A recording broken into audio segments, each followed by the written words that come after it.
The quorum of board members is present, that this meeting has been duly called, and the notice of this meeting has been posted in accordance with the Texas Open Meetings Act, Texas Government Code Chapter 551, and the time is now 6 p.m. And Katie, we have a roll call, please. All board members are present, except Mr. Wilson and Mr. Reichman. And just for the record, Ms. Weisbach did contact me, and she was out of state, and she's traveling right now, and her plan's been delayed due to weather, but I think she plans on being here as soon as she gets a chance to. So, at this time, you'll all please rise for the pledge of allegiance. Pledge allegiance to the flag of the United States of America and to the republic for which it stands, one nation, under God, indivisible, with liberty and justice for all. Next pledge.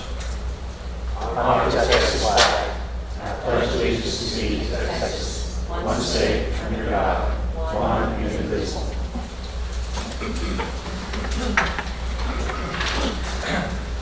Thank you very much. Don't see too many guests out there who haven't been here before, but just want to let everyone know that this is the board meeting for the SCUCISD. We're here to represent the public and the citizens and the taxpayers and the staff members of the school district and the students. And if at any time you have any comments, either at a formal board meeting or just call us or email us or whatnot, we're here to definitely serve all of you. We do have forms in the back if you do want to make comments in that format as well. At this time, we'll go ahead and have the Vice President's recitation of the district mission, vision, values, and priorities. Mr. Whisper. Our vision statement is to prepare every student to be a productive citizen. Our values are leadership, character, commitment, service, and learning. Mission, Schertz-Cibolo-Universal City Independent School District provides a safe, secure, and challenging learning environment through the responsible use of all resources, to afford opportunities for all students to realize their individual potential and to become responsible and productive members of society. Priority number 1, high achievement for all students. Priority number 2, high performing and engaged workforce. Priority number 3, effective and efficient district and campus operations. Thanks, sir. We'll now have the board recitation of district belief statements. Mr. Corral. We believe all students have the capacity to learn and be successful. We believe a safe, secure environment is paramount to learning. We believe living our core values of leadership, character, commitment, service, and learning result in the ability to set and achieve lifelong goals. We believe quality instruction addresses the individual needs of students. We believe engaging, interactive, and authentic teaching creates empowered, active learners prepared for our changing world. We believe embracing technology as a relevant tool enhances learning in and beyond the classroom. We believe in the professional learning community, PLC culture that allows time to collaborate and share best practices in order to improve continually. We believe good communication is critical to success. We believe lifelong learning enriches staff through professional development. We believe measures of our success go beyond standardized testing. We believe public education is defined by the local community with limited state involvement. All right, thank you, board members. Just want to let everyone know that we don't have student recognition tonight, but we do have a fairly lengthy agenda, so I'm going to try to move things on as best as possible. Next item is recognition. Dr. Gibbs. Yeah, tonight I've got Mr. Suarez going to make a brief introduction to one of our guests who's going to talk to the board just a little bit. Good evening, Dr. Gibson, Mr. Emmett, members of the board.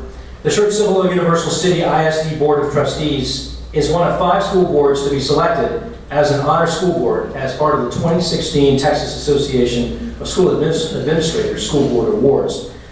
On behalf of all the employees, I'd like to personally congratulate all of you and let you all know that we as a staff are very proud of your accomplishment. SCUCISD trustees will be interviewed at the TASBA Convention in Houston during the convention's first general session on September 23rd, 2016, with the winner to be announced the following day as the 2016 Outstanding School Board. ESC Region 20 selected the SCUCISD Board for the regional honor in June and will be recognizing the board for this honor at tonight's meeting. Please welcome ESC Region 20 Director, Dr. Jeff Goldmore.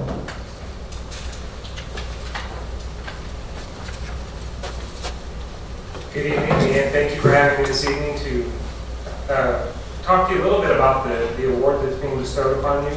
You kind of heard some of the details already lined out this evening.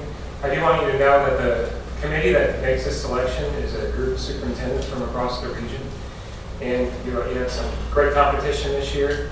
I'm pleased to announce that Schertz-Cibolo-Universal City Independent School District is ESC 20 Regional Nominee Outstanding School Board for 2016. I'm also glad to know that I will be there on September 24th and 25th when you guys are announced as the winner for the state, which is what I'm hoping for.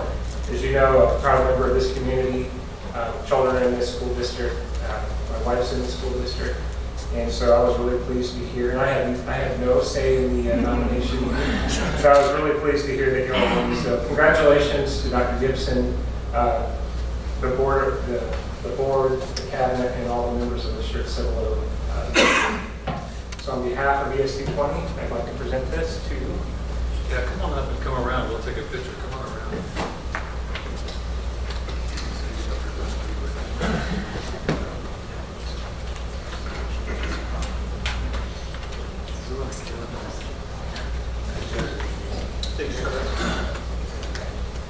We're going to hold it just a second. We're going to kill it. That's a street.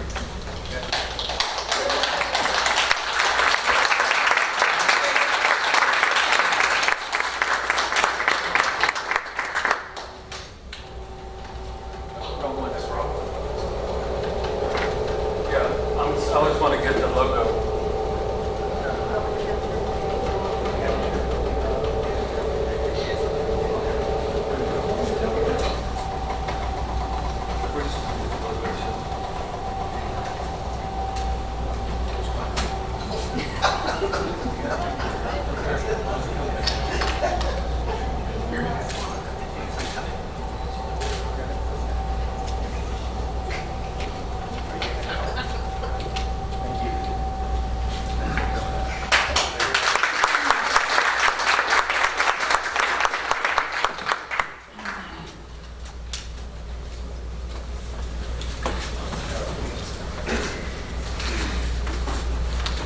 Thank you, Dr. Goldhorn, and thanks to Regional Service Center 20 for the recognition, and just a few quick words. I think the rest of the board would agree with this, but you guys make our jobs easy. I said to the staff members, and that's the administration and teachers, we have an excellent fine group of folks here in this district, and you guys do a good job, and it definitely makes us look good, and makes our job a lot easier as well. So whatever recognition we get, I would certainly hand that back to the staff of this district. Anyone else have anything to say? Mr. Buto?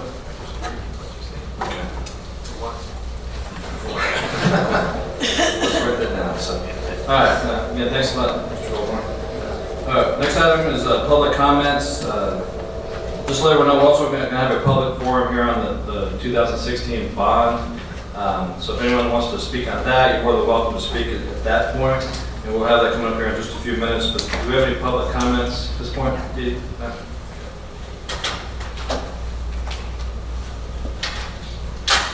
Next item on the agenda is the public forum for the district facility needs and the proposed November 2016 bond election.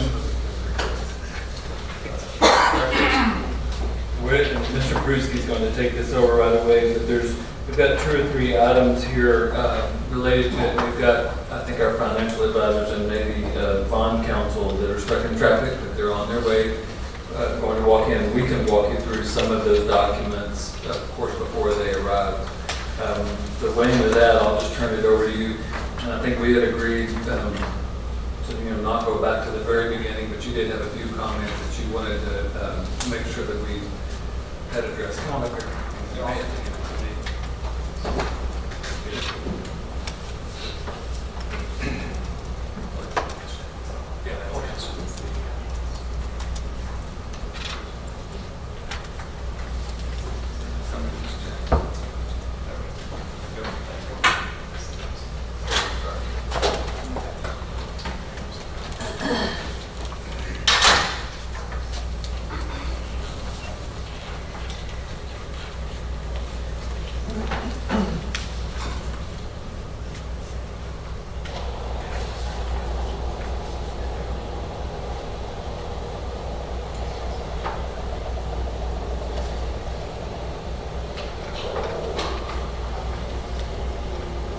this is a lesson in agility.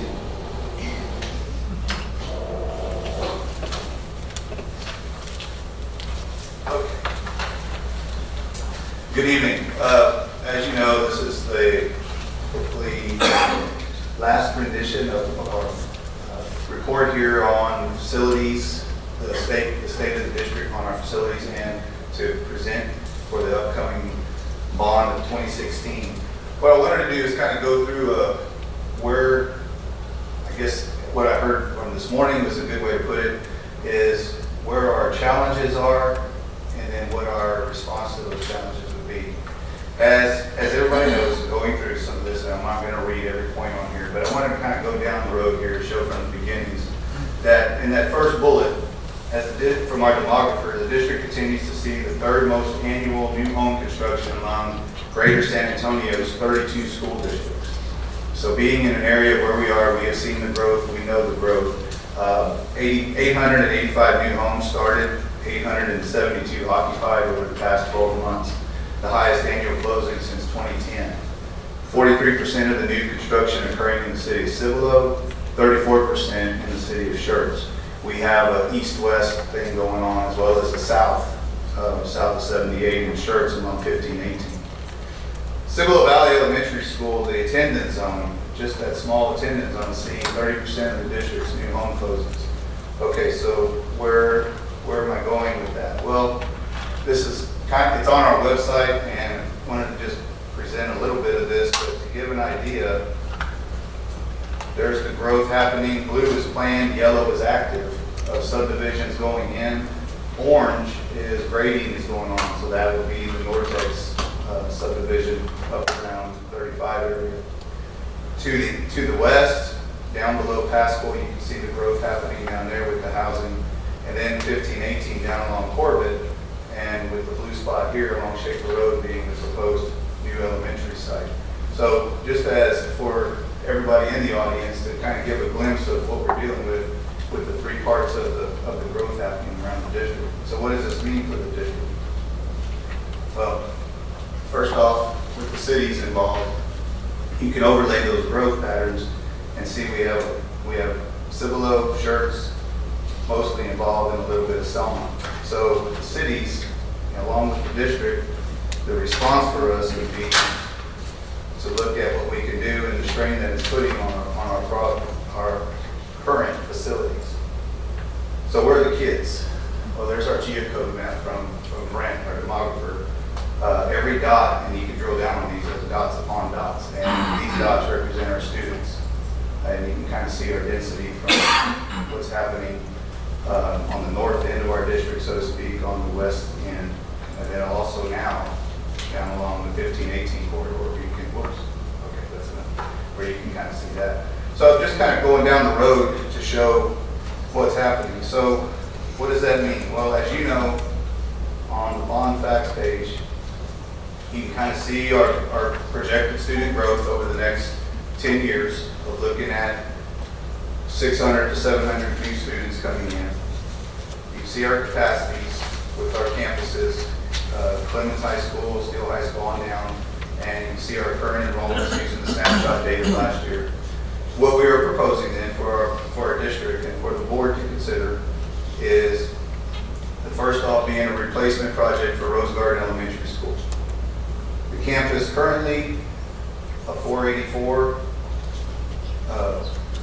capacity nestled in Universal City, looking at relocating it down on 15-18 near Corbett and using the prototype design of Cibolo Valley Elementary, taking that campus up to 990. What that'll do is help out in the attendance zone for Rose Garden to help with that west side of the district growth pattern. Additionally, continuing on down that with Rose Garden, if things were to go through, everything we're looking at the accelerated schedule and using the prototype of having that building ready for opening in August of 2018. So 2 years from now. In the meantime, we will have to work with current Rose Garden staff and portables and JD and every other department to work out what we can do there. For Clemens High School, that's another project of looking at a $72 million renovation and addition. There's a discussion item later on the agenda as well that I can go into more detail with, but we're looking at adding at least 20 to 30 new classrooms, a new auditorium, new CTE areas, and an auxiliary gym attached to Beard, repurposing a lot of the existing space within the building and classrooms, and adding capacity there to accommodate up to 3,300 students over the next 10 years.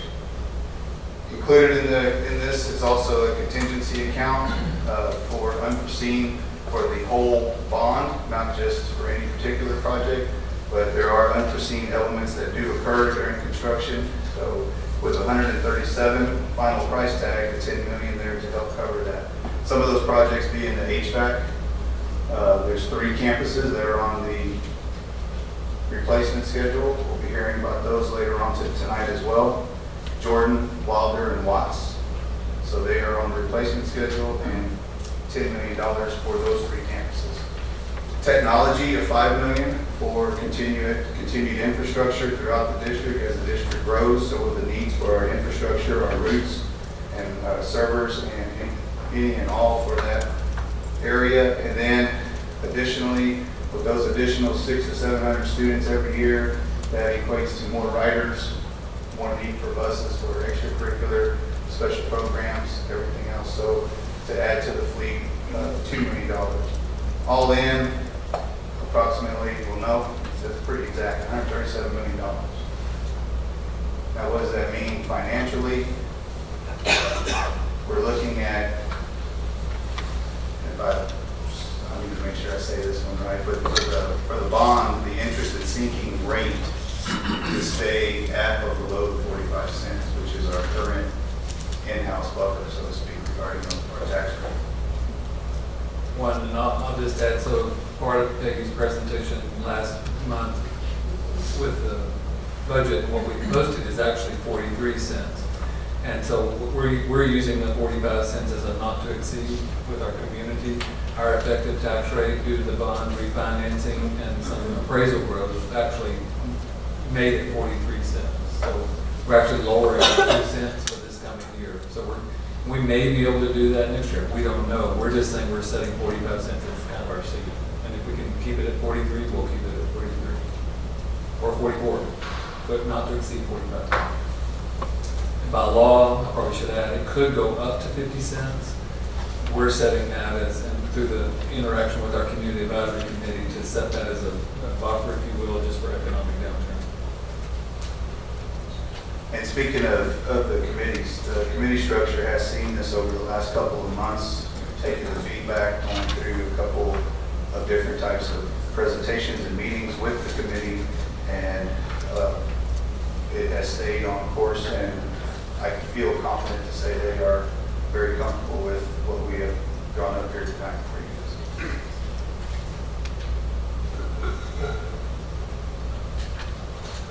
Yes, sir. Any questions from the board members? Yes, sir. Yes, sir. The transportation of buses. We bought buses with the last bond. Did we buy buses with the last? We bought buses recently, right, in the last year or two? Yes, sir. How many was that? We bought approximately 8. And then how many with this one? This one, you average about 90 to 100,000 a piece. 21. So we can get about 21 buses out of this to help with the aging fleet, retiring of the existing fleet, as well as to expand our programs. We run into a couple of challenges when it comes to extracurriculars and for special programs, and routes are still going on, and we have other trips as well. Yes, sir. The only point I was trying to make is trying to see if we have enough space to store them. Will they all be stored here, or Well, how does that be handled? we have some space back here. Mr. Perez is currently investigating a satellite campus, so to speak, and we are testing that campus at Steele High School this year, so where we will run routes out of Steele that are, if you remember the geocode map with the number of students in that area, we can run buses out of there and house them at Steele behind the fence as well. So we're looking at that as well. Which also helps reduce idle time. I mean, that's an added benefit. Yes, sir.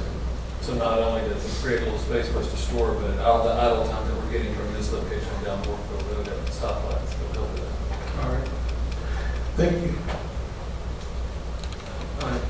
Just few questions here. Just, I know the first line there, you had the third, we have the third most new houses, I guess, being built in our district. Do you know where that puts us as far as the percentage goes? Because again, north side may have more houses, but it may be a smaller percentage. So, long story short, would that make us the fastest growing as a percentage? As a percentage, yes, sir. We Do are. you have any idea what those numbers are, just in comparison? I can pull them up there on the internet. I can't. If we don't have it right now, that's fine. I mean, I'd like to see another way to say that, actually is we are the fastest growing district as a percentage, which is really what counts at the end of the day. I mean, north side or northeast, somebody could absorb more houses than we could.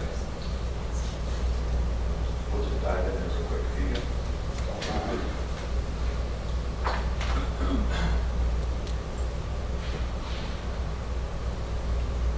So just, with SCUC, the total being 3462, I believe that was over a 5-year period compared to northeast and north side. And the 5-year growth of 21, I don't think he added it on this side, Mr. Inman, but I can get that for you guys. I think you just had the Medina Valley and come out. Okay. That's 5 years. Here we go. Sorry. There we go. Those are the only two. Okay. All right, just want to see that. Second thing is, you remember the year Rose Garden was built? I assume it's the oldest facility we have currently in operation, right? That or old? Rose Garden is the oldest? Well, I'm just guessing. Rose Garden was probably built back in the 50s. I think it's 57. 56. Yeah, and I'm not trying to make you jump through a bunch of hoops here, but just want to kind of, several years ago, we did, essentially tear down old Schertz Elementary, rebuild a new facility in that position. And Rose Garden, in some sense, it's that old school that we've had over there, and had a whole lot of renovation work over the years, and it's definitely the oldest facility we have, and that's the reason we're going to just do a wholesale, basically knock it down and put a new building there. Yes, and if I could elaborate a little bit further on that, that's a great point, Mr. Inman. We did a feasibility study on both Rose Garden and Clemens with architectural firms. The Rose Garden feasibility study came back with it has fulfilled its lifespan, and it needs to be finished, so to speak, as an educational facility. To renovate, bring up to code, and everything else regarding as far as the district standards, as well as TEA standards, would be cost prohibitive to do to that building. Conversely, the feasibility study for Clemens High School returned back that we have good bones, good structure, and it is worthwhile to renovate and use the existing facility of what we have here for the high school. So we had the two feasibility studies, one saying, okay, Rose Garden's fulfilled what it can, Clemens can continue. And I know when we actually put these facts out to the public, we're going to need to work on this, but so Rose Garden is not simply a replacement, we're actually doubling the capacity as well, correct? Yes. So we're adding space for more students as well. Future growth of students to the south end as well as to our west side. I know that the attorneys are here, it looks like. On the bond contingency, what is it limited to that we can ultimately spend that money? That's kind of a wide open topic there, but. Okay, so on the back of the document, it's pretty much for any and all unforeseen issues that will come up with bond projects. For instance, if we are working at at the new Rose Garden site off of 1518 Schaefer River, and we're drilling for our piers and we hit water, or we hit something that we're not anticipating, we have to do a shutdown, or it takes us into a cost overrun. The same thing for Clemens. Clemens has had so many, for the lack of a better word, renovations, additions, patchwork done, that when we get in there, something that could have happened back in the 80s that we couldn't see what's behind that wall, and we knock the wall down, we don't know what we need back there. So this could be anything from site to civil to anything with materials, as well as HVAC, the HVAC projects. We could run into some issues there as well with the structure, with weight loads and requirements. So it's for each project within that bond list to where dollars can be assigned to if needed. Look at that, it couldn't be used to expand the stadium or add on the steel, and it's somewhat limited in what it could be used for. What we did were the contingency dollars are for what is on this project list. So if it falls within this, that is the rule as we follow. So since the stadium is not, or a stadium is not on there, or a new Prusky office complex. This last question, were there any other items that were heavily discussed by the committee or brought forward by the committee that at the end of the day were just, yeah, that's not the direction we want to go, or that's not a priority at this point? Things that just kind of got put aside because they just were not a priority? I think from the committee standpoint, one that came up before was what you mentioned, a stadium. And it kind of gets back to, this is a needs-based bond proposal. And everything else regard was in the lines of student safety, to be honest with you, the feedback that we received.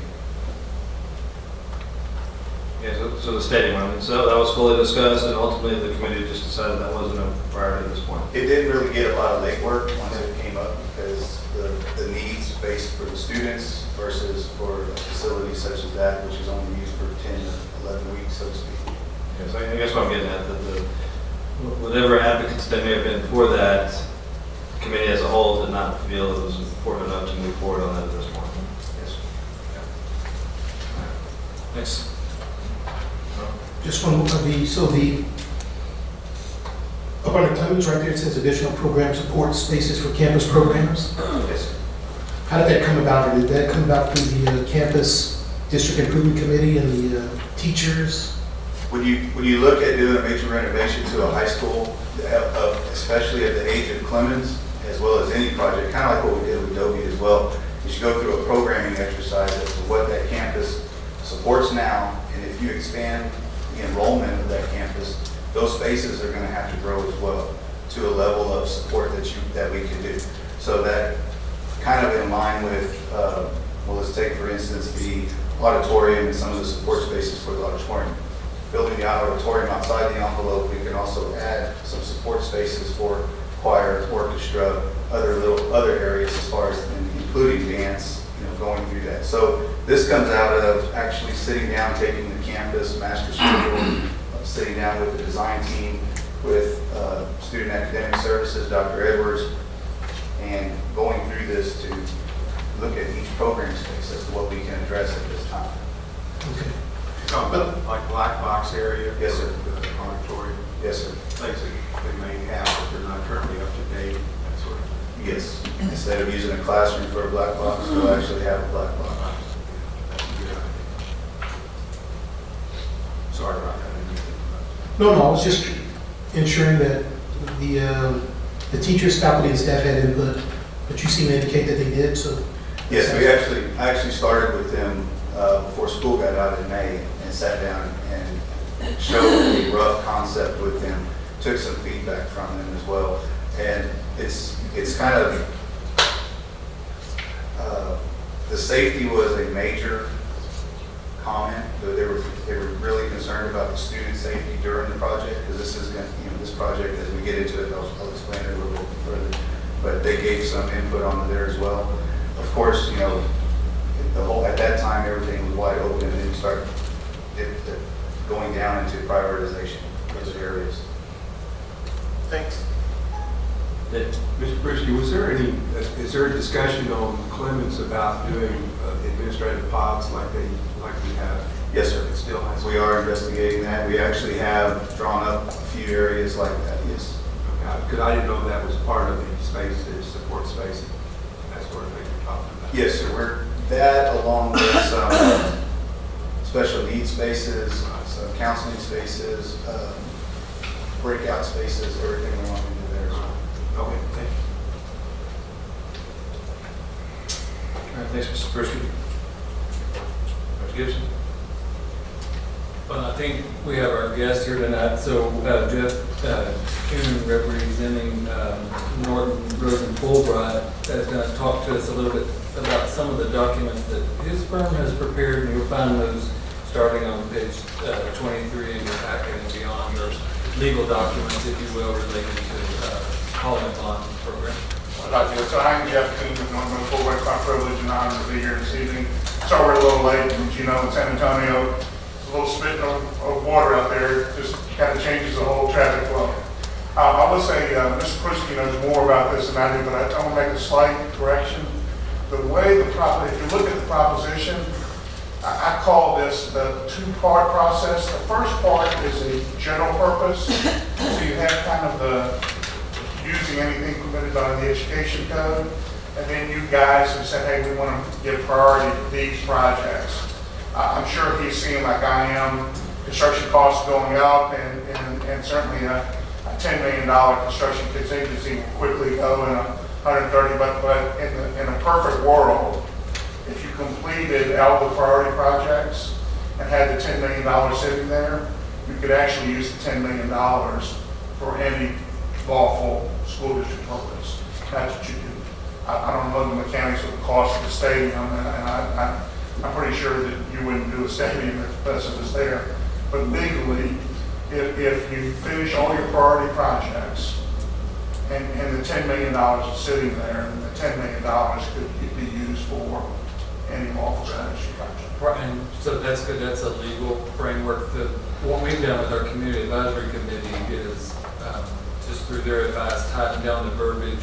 That's not a legal document. We've kind of called it our contract with the community. Right. So our contract with the community is that we're sticking to the items that are on here. But that's a good clarification. Just legally, for the most part, the heavy lifting from my law firm has been doing. Rose Kudowski, she's been coordinating with both the elections officials. I've been with district staff. I hope that the language that appears on the ballot and that's from the review in your order is consistent with Dr. Gibson, what you just said, that it reflects what the community wants, and you put in the, for lack of a term, the handcuffs on yourself to have a priority. We're going to extend this, and we're going to have to contract with voters for these priorities. Like I said, the rest is to make sure that pretty much in today's world, the county elections officials of Jackson County and Adair County and county clerks control where you're going to vote. So, so I don't think there's much debate, much flexibility as you used to have 10 or 15 years ago on locations. But I am assuming that staff has worked with my staff to the locations or where you want to vote. I'll be glad to answer any other questions that the board has or anything else you'd like me to address, Dr. Gibson. Yes, sir. Sir, I guess on page 3 of that formal document, that's where you have the proposition itself. Yes, sir. Is that exactly what goes on the ballot? That's just one of the exact words that we include. Is that written that way for a reason, or is it discretionary on how that's written? There is some discretion. If you want to change the word, Mr. Raymond, you certainly can. What's important, once again, is to convey the contract with voters. The things you have to say is the principal amount. You have to say you're levying a tax. You have to say what the purposes are. And here, like I said, we are adding what I call the contract with voters to limit you to the priority projects.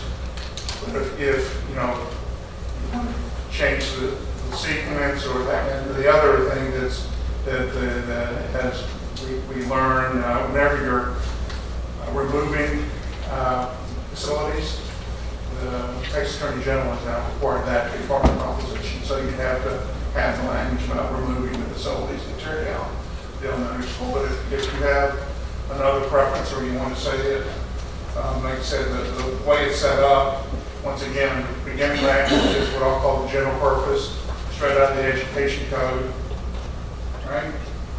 So and those purposes are generally to construct, renovate, and improve the school facility, to buy new school buses, or to buy real property. So that's why you see that in that order. And then the priority is the contract with your voters that limits the discretion your board would have on the expenditure. But if you're suggesting that the the high school and the elementary school would come up in front of the education, which I wouldn't recommend you do that. You could legally, but that would be my recommendation. Yeah, I guess just two thoughts on that. I'm trying to look at this from the average. I mean, hopefully we've gotten enough information out to the voters so that when they go in there to vote, they know they're either going to vote yes or no based on the information that we've provided, which is going to be all the details. But if I didn't know anything and I just went in there to vote and I were to read this, I could see the average person being either confused or not really understand what it is, other than we won $137 million. It's always easy to say no to something like that. As opposed to bullet points or something that just, The sequence has to be in a block narrative. Okay. Yeah, because I can just see most people just aren't going to read all that. There's no question that says you have asked for expanded language than we normally do, and that's fine. Okay. But I hope, for the reasons you said, that, I mean, the reality is, this is a contract with the voters for, in the scheme of things, it's a lot of money, $137 million, but for pretty specific projects. Sure. And yes, you have to read a little bit to get to the, but by the same token, I wouldn't be doing my job. You could just say, it's only for, you could eliminate the general purpose. You could only say, it's for the Clemens and the elementary and that, but then you're removing, in my opinion, some nice expression. Sure. That you shouldn't be giving up, in my opinion. So then when it says with priority given to, that makes it sound like we can do other things, or is it just, No, those are the things we're going to be doing? legally, when you say with priority, that my law firm would tell you that that is a contract with the voters. You have to complete everything that says with priority before you go to the general purpose. And I think this is documented to the companies what the intent of the staff is. All right, so then the only other change I would make, I think I just talked to Gibson about this earlier. I would rather see, instead of just replacing Rose Garden Elementary, replace and expand Rose Garden, because we are in fact making that facility twice the size that it is today with twice the capacity for students. And I would love for voters to understand that we're not just replacing a building, we're actually expanding what's already there. You need qualifications significantly expanding, and your call. You tell me. Well, me personally, I don't know if anybody else would agree, but that's. I think expand is good. This document is going to explain the breadth of the expansion, but I think adding the word expansion helps. It's not just a replacement of 400 kids, is what you're saying. It'll appear both places, both. First is the bond proposition, the second is the ballot, so it'll appear both. Thanks. If you would, I'm glad to answer the questions, but when we get to that, please, when we get to the motion, someone will need to make the motion to make the change in word. Questions? In fact, there's nothing we have done. I don't remember that we've done it here, but we're happy to come out and for your senior staff and board members to do election do's and don'ts. Seems to be more and more focused on what the ethics commission is doing in Austin. It was clear. We'll take you up on that. Sure, There's just set a date. right. That'd be good. And we do this every 3 years, but so it doesn't need to be a half-day workshop. But I think a 30-minute reminder for everybody would be good. 30 or 40 minutes. Perfect. We'll take care of it. All right, let me ask you this too, since you're here. This may not be your territory, but my understanding is, moving forward, the staff themselves are not allowed to go out there and so-called advocate, or we're not allowed to spend school district dollars advocating for the passage of the bond. We're simply supposed to provide information. This is my expertise, so go ahead. Can individual board members, with their trustee hat on, go out and advocate in favor of passage? Outside of school facilities? Yes. Yes. Say at a chamber function or? I would say, Mr. Chairman, you would be compelled to do so. Okay. You absolutely have the right, like I said, the school districts are the only political subdivisions in Texas that the legislature seems to really micromanage. So inside a school facility, because arguably someone's getting the benefit of lights and air conditioning, no one should be advocating. And advocating is the opposite of, you can do factual presentations. Like I said, we're all over the sun, but dragging that just facts, right? Fact facts are good anywhere, using any medium in the school facilities, the district's internet, whatever. If it's factual, no problem spending money. When you advocate asking to use a lot of buzzwords that this commission needs, best for the children, those are just impermissible. And in fairness to the legislature, there are going to be maybe one person in the school district who won't want these projects, and you shouldn't be spending school district facility, school district money to advocate a certain position. So the policy is sound, but off of the school campus, what I would normally say is that at Lions Club, Nursing Club, or those kind of clubs, it'd be you and Dr. Gibson, he's just the facts. You're saying, this is why I voted yes, and this is why you should vote yes. So, yeah, hypothetically, any board member, if Dr. Gibson happened to go to a joint chamber conference meeting, real estate homeowner association meeting, what have you, he's the facts guy, but it's perfectly okay. You have that same meeting for a board member to say, here's why you should vote for it, here's why it is, or what have you. Anything not in the school facility. So in practical terms, that's a great question and response. So this is our just the fact sheet. So when we're speaking, Bruce K. and Dr. Edwards, we'll be just going through this information. And we'll stop talking in the next. Dr. Gibson knows this, but I mean, I view him and frankly Peggy, and I'm sure the other senior staff, is basically on the clock 24/7.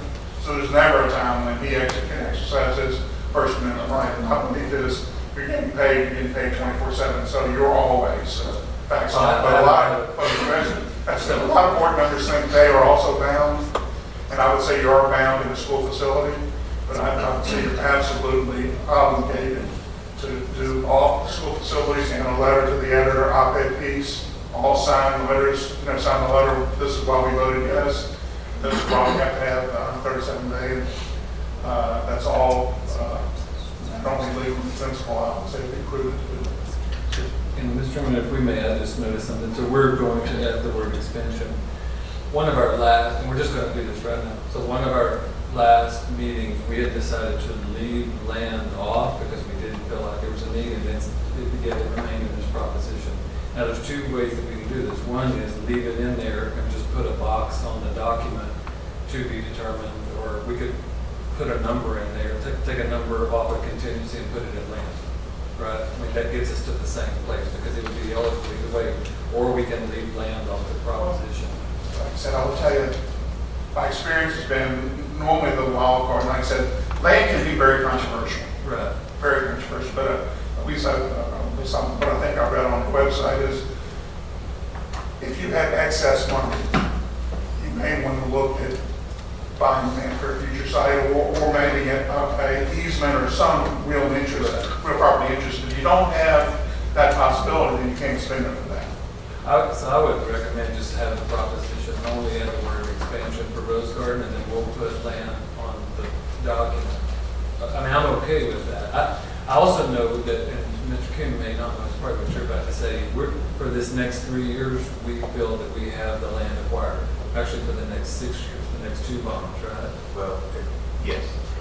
Well, consideration is going to come up, and we need to credit first, but we could add it as a bullet under the contingency that remaining could go to land purchase as well.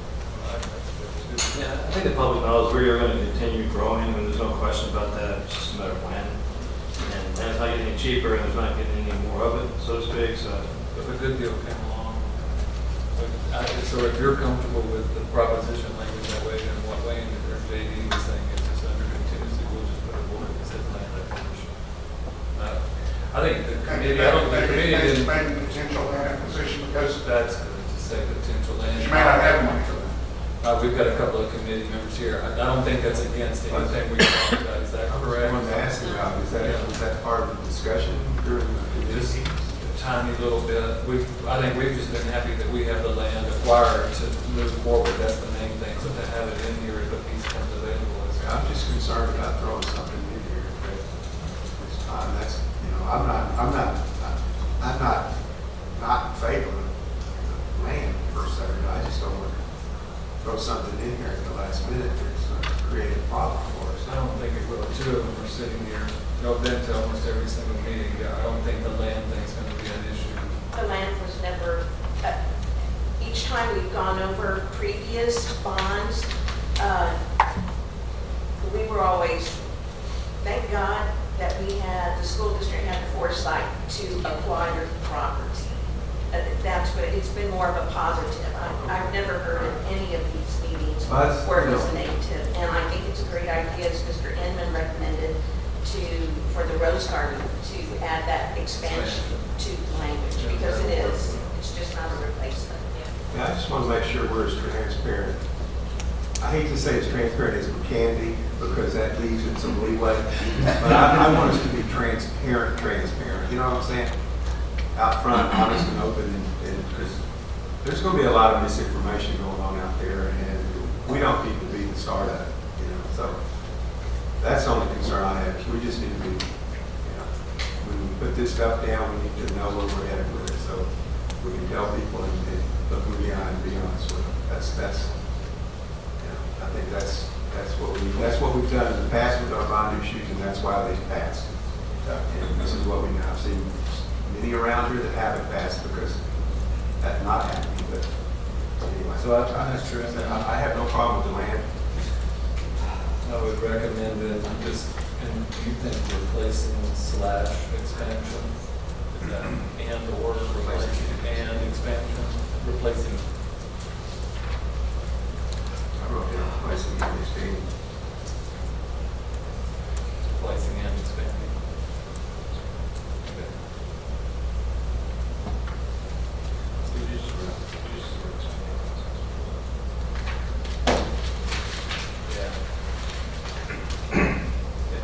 Any further questions? How will the motion sound? You should have, Dr. Gibson, you should have exhibit B, and then we kind of tried to split the weekend. The only difference would be that it would be adding the and expansion language. I guess that's why I'm trying to make sure everybody's clear, because the motion's teed up to be whatever we agreed to. Okay. So if it's and expanding, replacing and expanding, then if that's okay, then that's what we was on about the proposition. It's on page 22. Okay, thanks. Anything further? Sure. Since you're here, does any staff members have any questions about this from a legal perspective?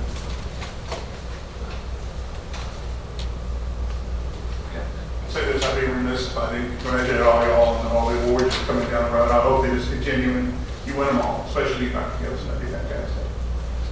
Thanks, sir. Yeah. At this time, we have the public comments pertaining to the information presented on the district facility needs, projected bond capacity proposed November 2016 bond election. Do we have anyone wishing to make any public comments? Mr. Titterton.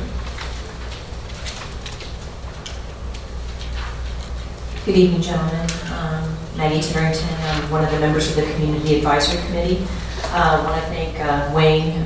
He has really kept us up to date, his figures, the demographer.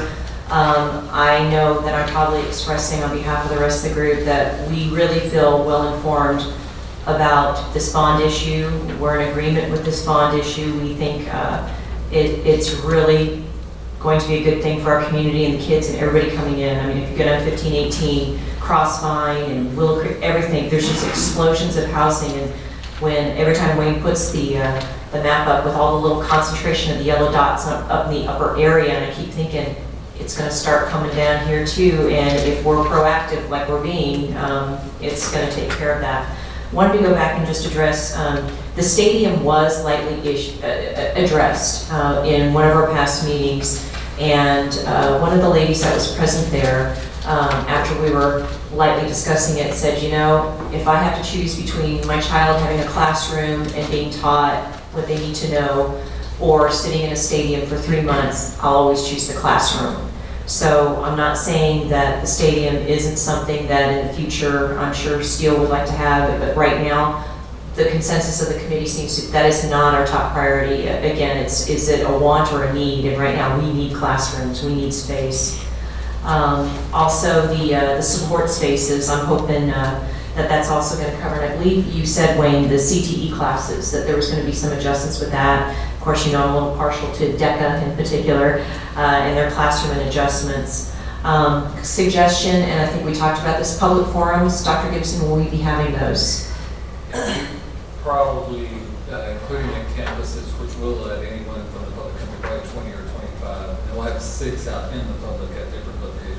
Okay, through the chamber, we can also publish that too, because I thought those were effective. Those were very effective, and I think the concern that I keep hearing from some of the trustees is just being transparent, getting the information out. I feel like this board and these bonds that I've been a part of have always been very transparent and have faced the hard questions and presented the facts, and that's why they were passing. So please let me know about the public forums. I will do my best to attend and support them through the chamber as well. And then last, I would be happy to carve out 5 or 10 minutes at the September luncheon. Dr. Gibson, if that is permissible, for either yourself or Wayne to come and just give that quick little bond snippet. This is coming up. Here's some information. Maybe we can have some papers to hand out through the chamber offices too. I mean, I want to make sure we're doing everything legal, but no, fully supported this as a resident and as a business owner in the community, and just thank you for the great job that you all have done in getting the correct information and getting the processes going. Maybe just real quick, sorry. You know, I've seen this enough where there's always going to be the critics or the skeptics or the negativists or the vote on everything kind of crowd or whatnot. But some of those times they often wait to the last second, then they pop up. I mean, have you had any folks along those lines pop up so far, or just express any kind of negativity on where we are, or do they have a role to play in getting us to where it is? I think the only thing that I've heard, and it's not negativity towards the bond, but just about the portables. I mean, in a perfect world, there would be no portables, but that's just not realistic. We're trying to keep up. Y'all are trying to keep up with the need and the growth, but it's an explosion. And so there's always probably going to be portables in one way, one form or another. But I've never heard anything negative expressed to me about where we're spending money, where those bonds are coming in, the progression of how, okay, why are we building this versus this? The only thing I've ever heard anything about is just why do we keep having portables? Okay, normally you hear, we're not using the facilities that we currently have efficiently enough. Why do you need more facilities? But Yeah, I haven't heard that. So. I have not heard that. Didn't spend the money wisely the last time, or something along those lines. Nope, have not heard that either. All right, good. Thanks. Would anyone else like to publicly address this topic? Anyone? Mr. Trisky.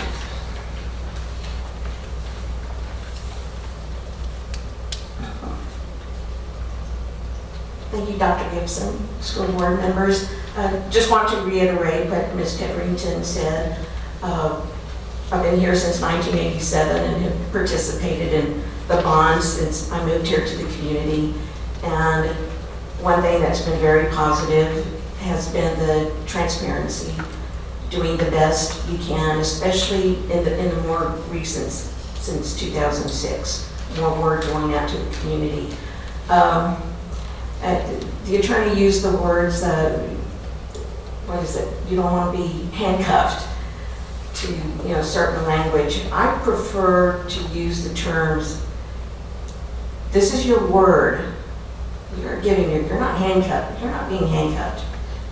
By the language that you use in these propositions, you are giving your word to the taxpayer that you are doing the best you can, not only in being transparent, but in the expenditures of taxpayer money.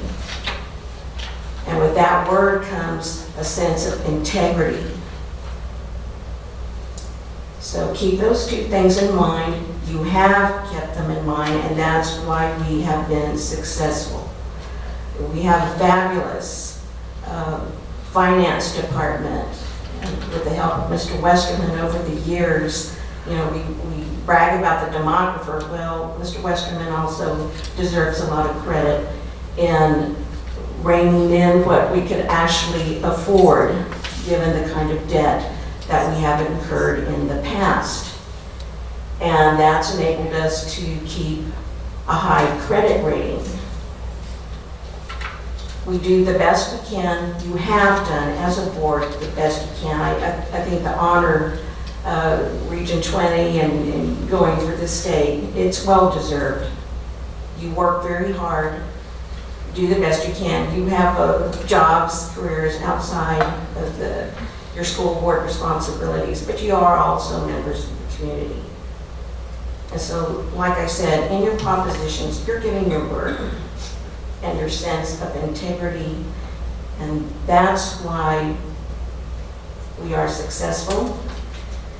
We don't have the problems of neighboring school districts or even school districts in the state that, yes, they say one thing to the community and then they do turn around and do something else. Community members don't forget, and we've seen that. So please continue my service on the Community Advisory Committee. Mr. Pruski has done a very good job, as well as the staff, to keep us updated on the previous projects, where we are, any kind of adjustments or what's come across. Like Dobie, we knew Dobie was going to be, a challenge.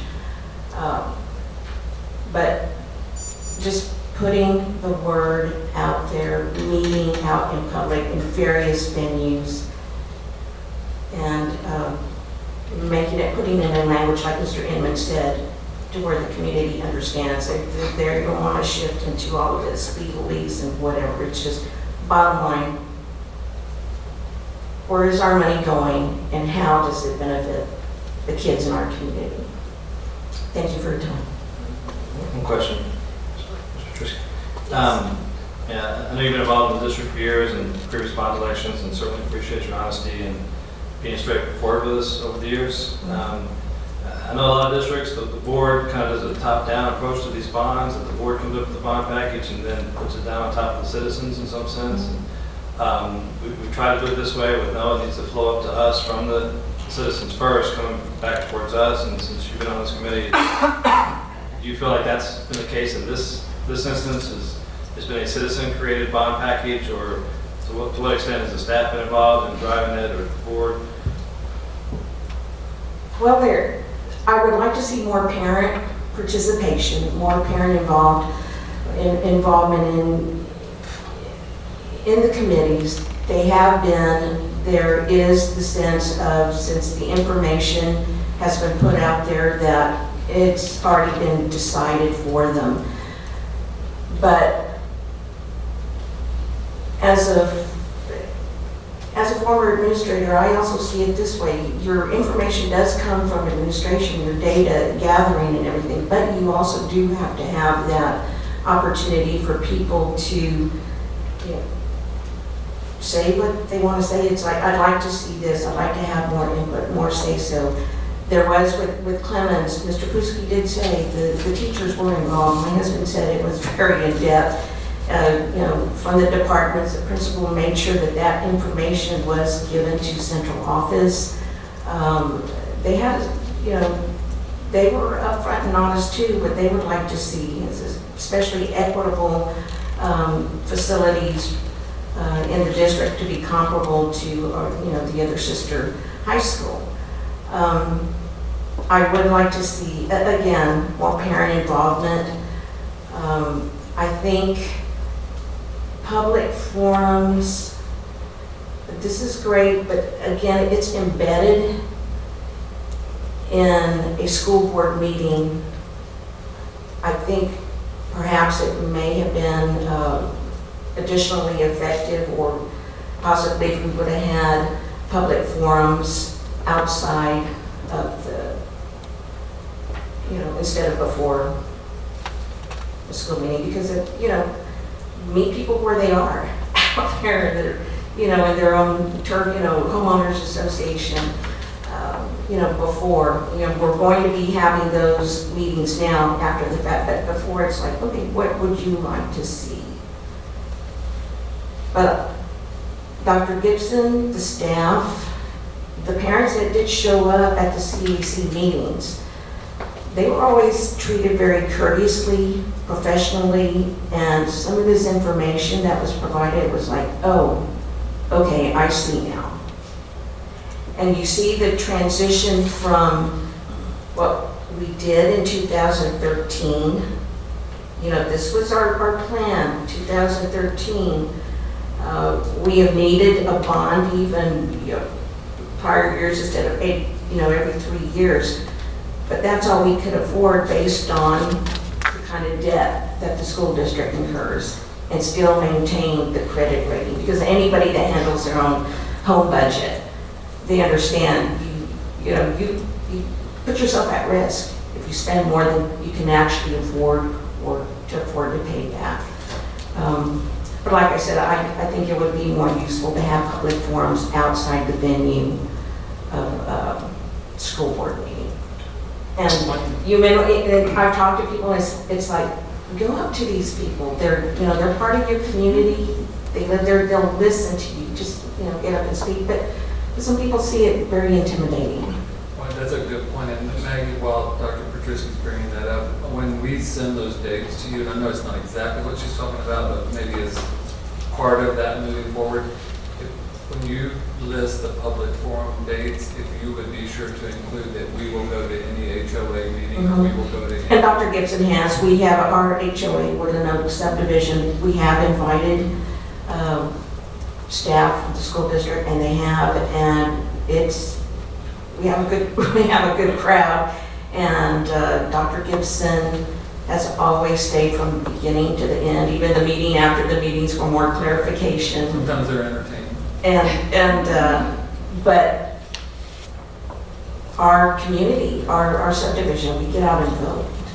And it's that one-on-one and taking the time, to meet people, and they're willing to listen and concerns. And Dr. Gibson has taken those back to the CAC, some of the issues that have been brought up at that point. The bottom line is people just want to make sure that they're listened to, that they have a venue for participation. And I know the school board meeting that's legal, and actually the school board doesn't have to allow for public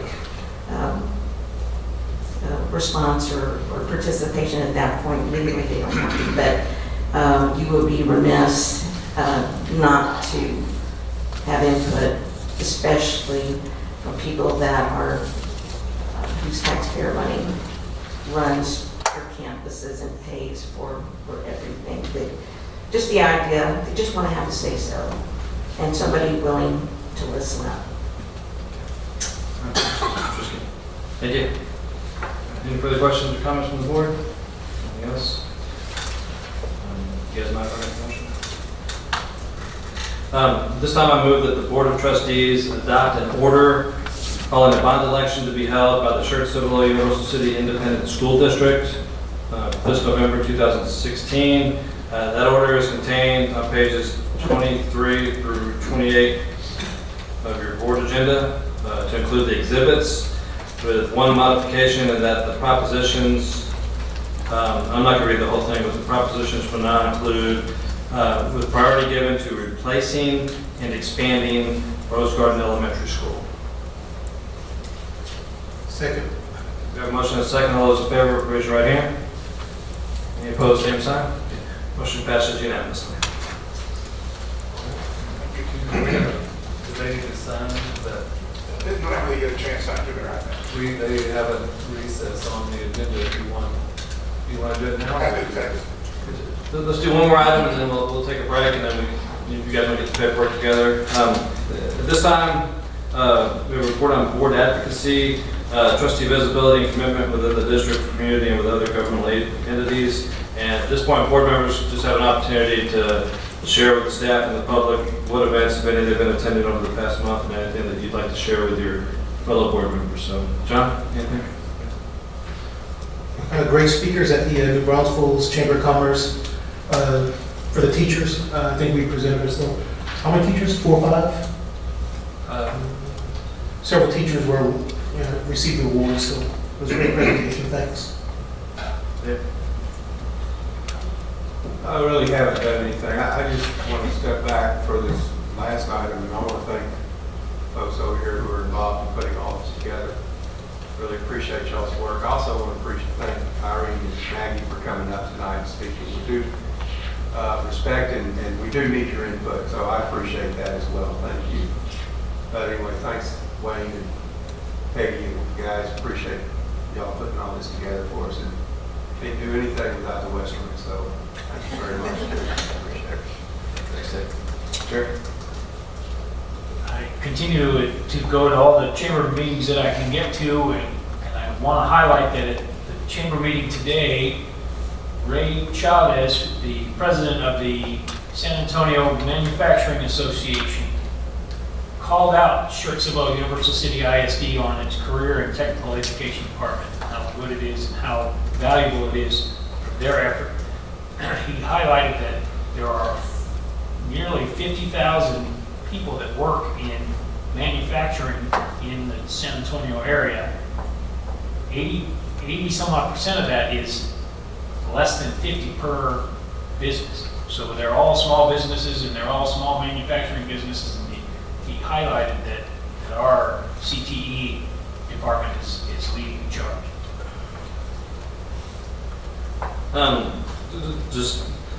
I'll just share this. I mean, earlier this morning I went to the Senate Education Committee hearing up in Austin. I just stayed for the morning session, but the task at hand was to improve governance with school board members across the state. It may sound obnoxious, but I don't think that necessarily applies to us as much as it does some districts out there.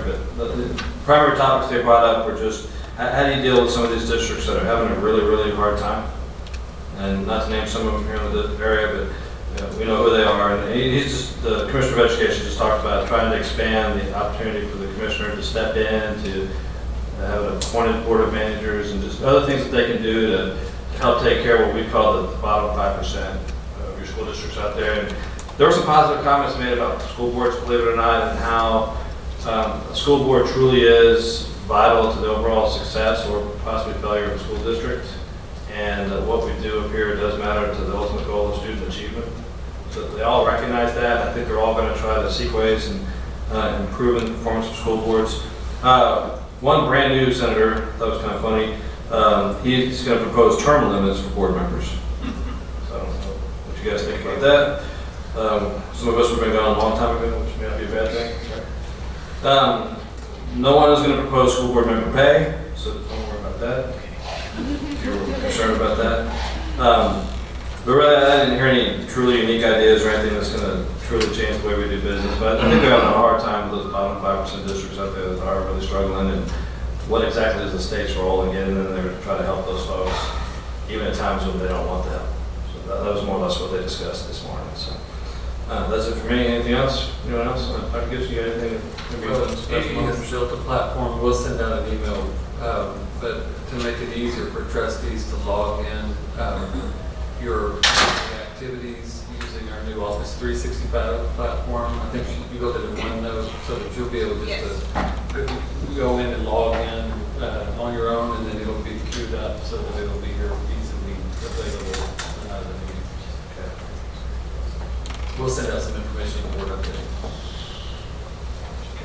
Tell you what, maybe strange to ask this, but can we get a super quick recess? Can I talk to the school attorney just for a second? Yeah, you're bringing us out.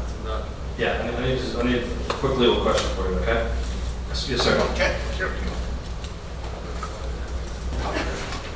Okay, so at this time, we're gonna, I guess, sign a few documents, and we're gonna go ahead and go into a short recess.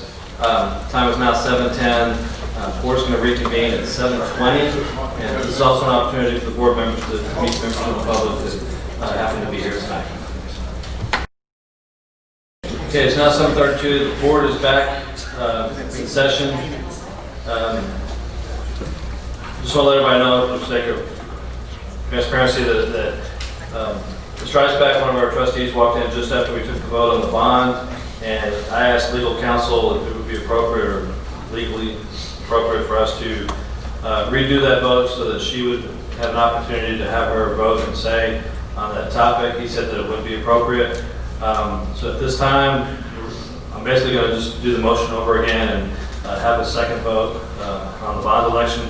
So I move that the Board of Trustees adopt an order calling the bond election to be held by the Schertz-Cibolo-Universal City Independent School District for this November 2016. The order can be found on pages 23 through 28 of the board packet and the attached exhibits. The only exception would be that in the propositions section, it would now read, with priority given to replacing and expanding Rose Garden Elementary School. So that's the motion. Do we have a second? Second. We have a motion and a second. Any discussion? Can I say something? I apologize for being late. I was working in Dallas and I was delayed due to weather and mechanical problems. But I've attended multiple CAC meetings and was in on the discussion for the bond. I've talked to Dr. Gibson and I just am in support of that bond, so I wanted to definitely be able to have a say or vote in it. Okay. All right, motion and second. All those in favor, please raise your right hand. Any opposed, same sign? Okay, congratulations. So motion for the official record passes on a 6-0 vote. All right. Next item on the agenda is our report and discussion items.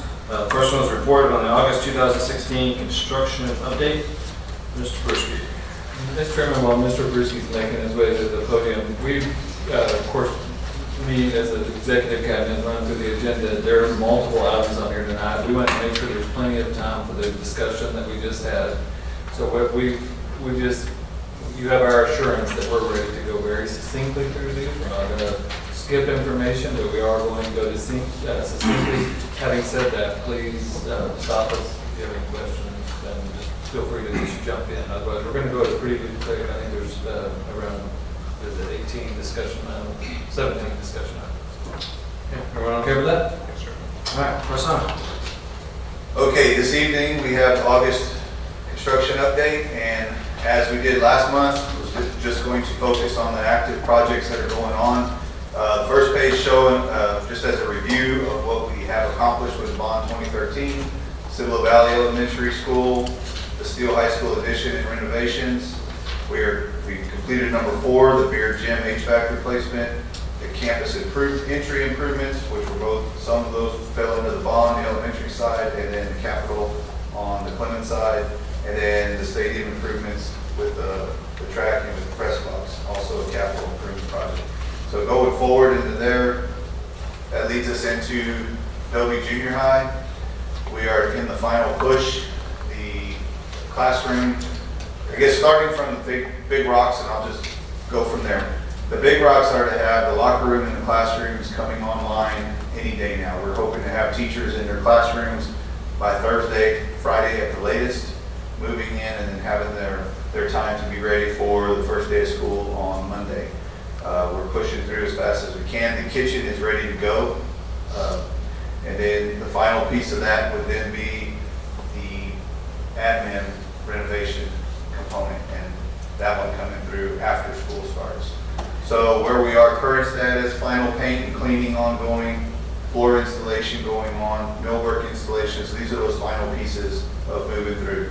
As you get to the bottom, the storefront windows, the sheetrock, fire alarm cabling, sidewalks, and then the front entry canopy. So that's stuff going on to where we can finish and hopefully be out of there September timeframe. The stucco installation for the new admin addition, interior painting, millwork, and finishes all going on as well. So we are in that final push, and here's some renderings just to go through. You've seen these. So there's the canopy installation going on at the new entry facing Dietz, classrooms, sheetrock going on in the admin area, the new kitchen,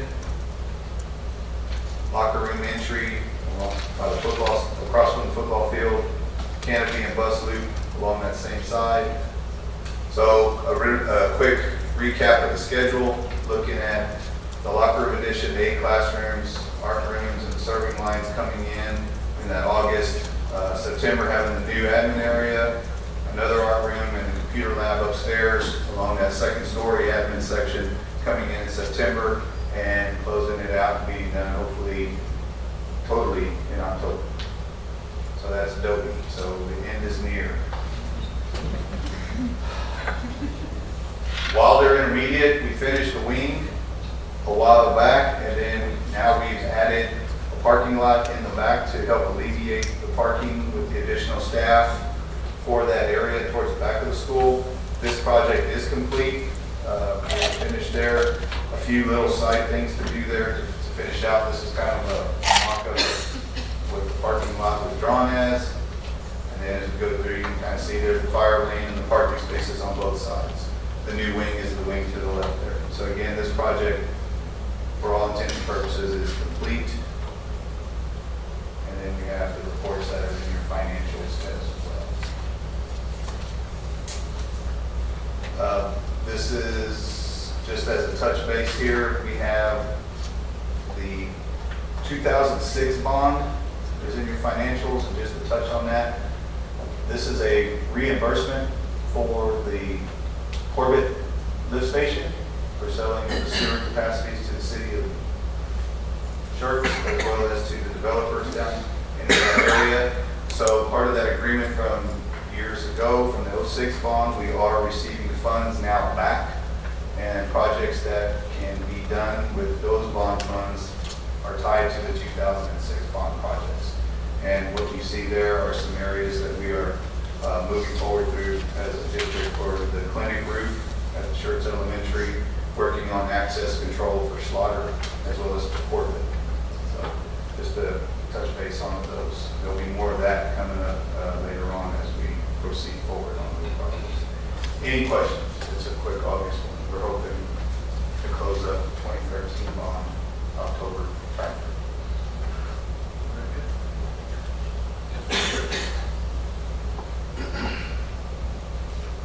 You're up for a while, right? Sir? You're up for a while? Yes, sir. What's next?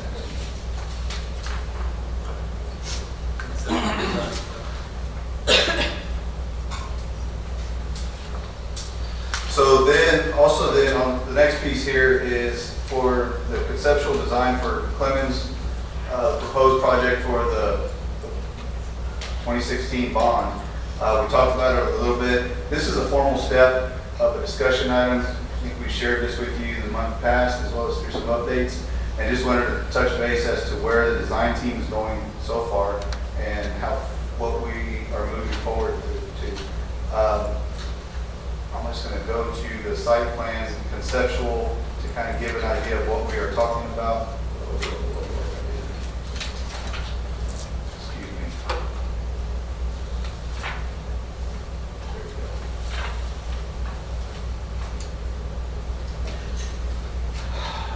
So basically,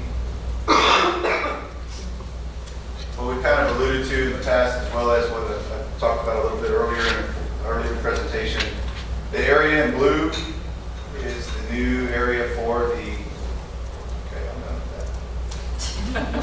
Sorry. For the new auditorium, taking the auditorium out of the internal piece of the campus, bringing it onto the outside envelope, along with some support spaces along the side and along inside that space as well. The blue area down to the south, the darker blue, this would be the new auxiliary gym, tied into the beer gym. And then this blue section between the Columbia blue, this area would be the locker room space downstairs. And then above that space, on the second story, would be dance and choir. So the choir being close to the fine arts as well as the dance, having additional spaces within there as well. We haven't totally gone into design, so those spaces haven't really evolved yet. This is just a conceptual model of where we're heading. Having the fire loop, or I should say the fire drive access part still in the middle. Well, not middle, but you can see where I'm talking. And then going towards the center of the campus, this area, okay, the internal piece of the auditorium being removed and new classrooms being placed within there. Mr. Kivito, I believe there was a question earlier about admin pods being dispersed throughout. Those are the little yellow areas into that, in the middle here. That is an admin area, and then as well as over here across from the cafeteria that we are investigating, along with some others, but just to kind of give you an idea of what we're looking at. That'd be first floor and second floor. The new auxiliary gym being next to Beard would then vacate current gym space, and that would be towards CTE programs, as well as this new building out here by the baseball field, the CTE building for welding and wood shop.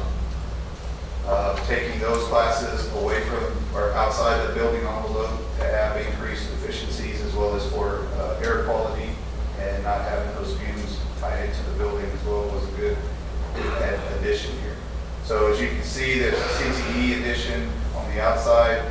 We have CTE towards the inside as well as culinary arts, HOSA, etc. The current science configuration would then continue on into this other area.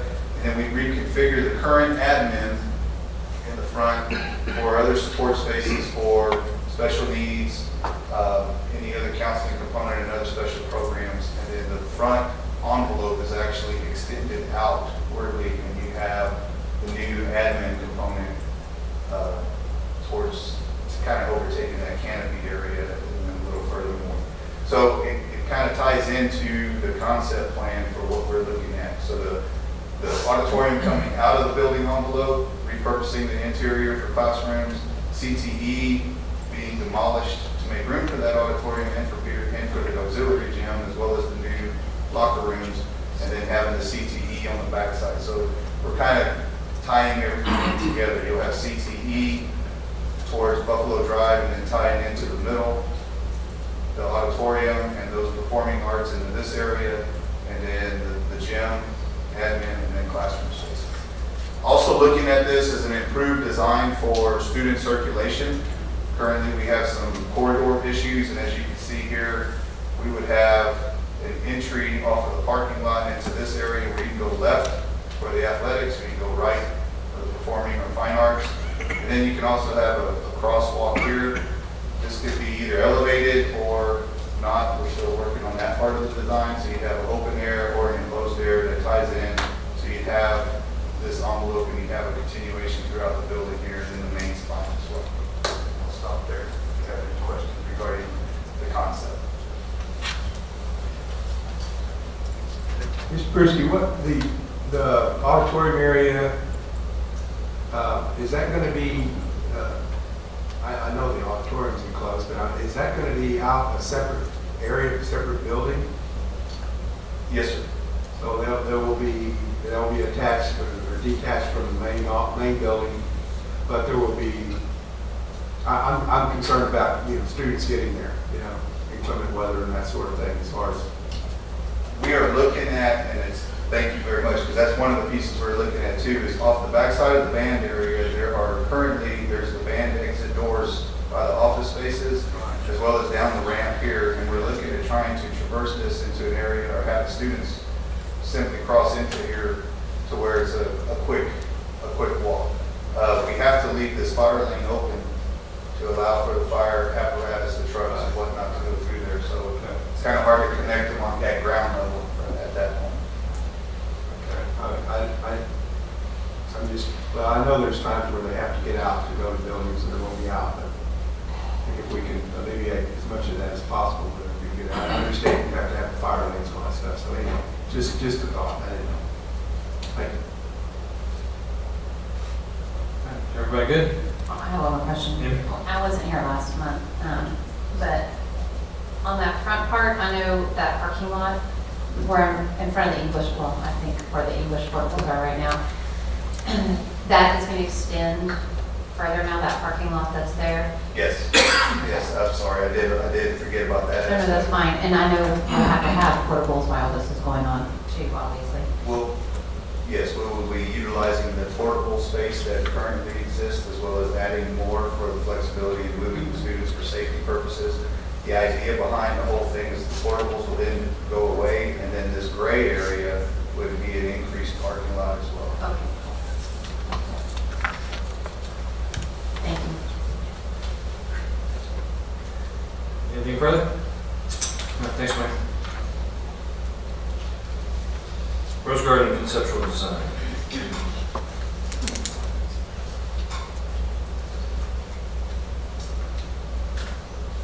Okay, so for Rose Garden, utilizing the prototype that we put in place for Cibolo Valley Elementary, the 990 student capacity building.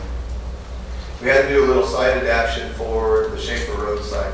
To give an idea of where we are, this is 1518 on the left side of the page. Corbett is further down, bottom right, so to speak. There's a field between Corbett, there's Corbett Drive, and then there's a field, and then there's this property as well. To better, let me see if we got it.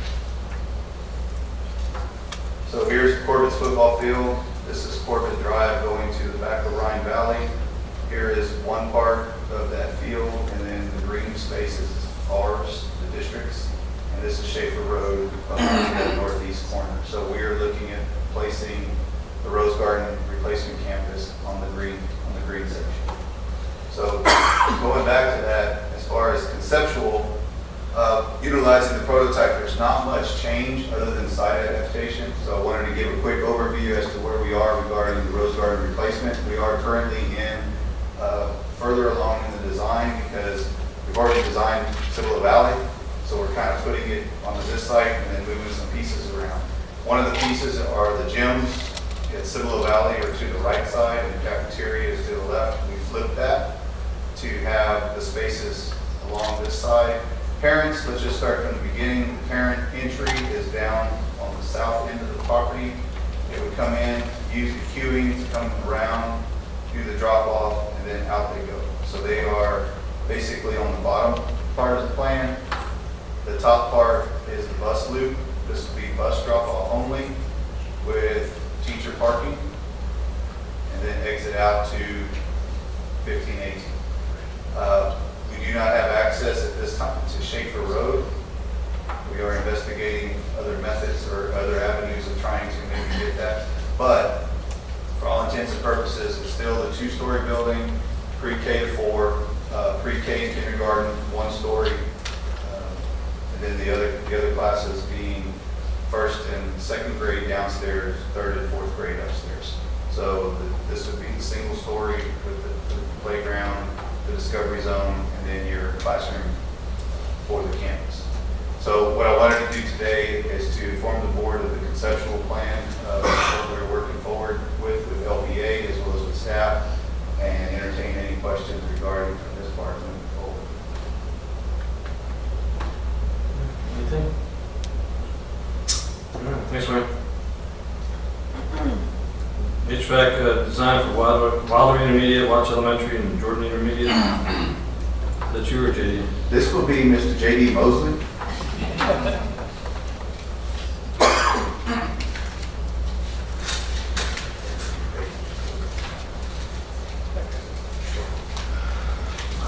Good evening, President Inman, Dr. Gibson, school board members.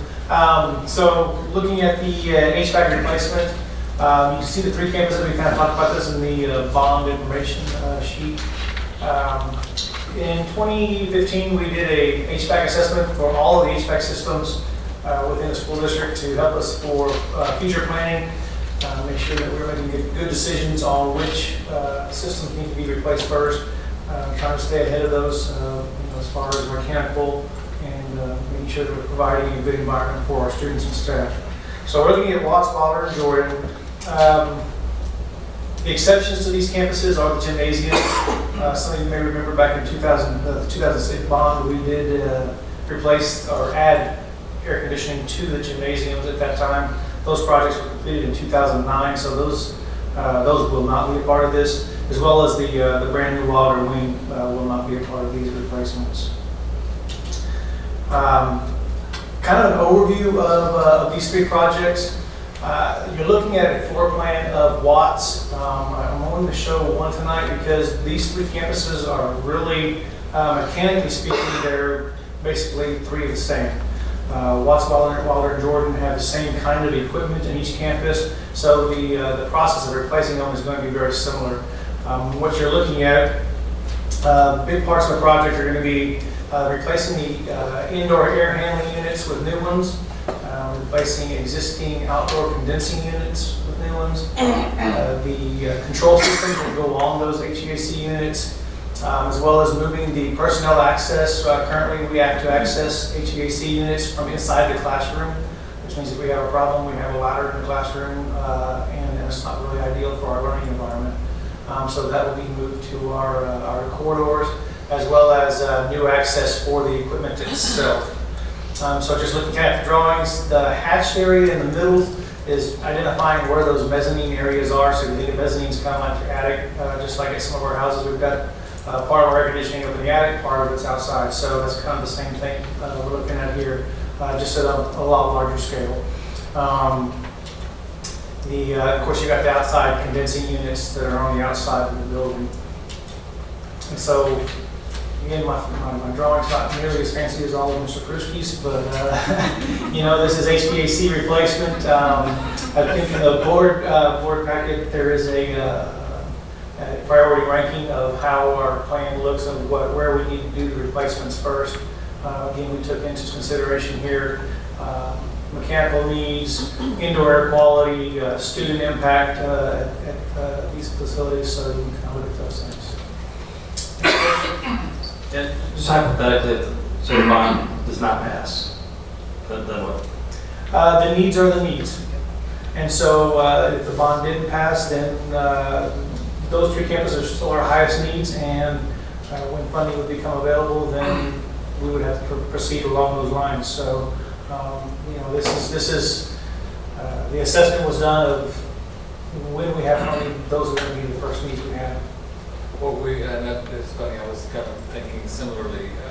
At the TASB convention, we were accepted to make a presentation on our expenditure projection plan. So we probably need to add that to the September board meeting to let that, you guys need to take a look at it. You've seen some drafts of it in the past, but we need to run through it with you because we're going to present, by the way, we have a very busy convention with lots of events occurring. So to Mr. Emmons' point, if it failed in there, then it's going to probably get pushed over to that EQP. We've got to look at M&O fund balance, or what are we going to do in the budget, or whatever. So this is our ideal. We would hope this would get passed in the bond, and then I think you'll have some context for that next month when we lay it out next to that expenditure projection plan. Yeah, I guess, do we have units breaking down now, or this is more of a preventative thing, knowing that we're meeting the timelines? It is both. It certainly do have mechanical issues at all three of these campuses. It's not just mechanical issues, but there's also indoor air quality that we're, you know, our units are old enough now that we're just not being able to effectively cool the spaces the way we would like to. So it's maintaining that environment for our students and staff as well. So certainly breakdowns are a part of it at this point as well. Anything further? All right. Mr. Westbrook? Sorry. Are we using any TASB services in the purchase or design of any of these HVAC? We are currently working with O'Connell Robertson, engineering firm, architecture firm, to work with the design at this time. Okay, thanks. All right, thanks, Mr. Mosley. Next item, we have the ESC Region 20 Adult Education and Participation Commitments. Ms. Maloney? Thank you, Mr. Emmons, Dr. Gibson, members of the board. Tonight we're bringing a discussion item to you, which would be an action item in September. Last year was first year ESC 20 took over as our fiscal agent for Adult Education Cooperative. And John Holmes is overseeing that right now for registration for adults for those classes. And we would bring that to you as an action item to work with Region 20 again for this school year in September. We have any negative No. at all, and it's all plus. Any questions on that? Thanks, Mitch. I do have a question. Yes, sir. Where are those classes? Where? It depends on how many people. We could hold one in here. We did not have any on our property last year, but if we had enough people in our zone or district that were enrolling for those classes, that we would hold them at Marion Dahlberg. Thanks. Next couple items here, service agreement between the SCUCISD and South Texas School Therapy Providers, Inc. Ms. Williams?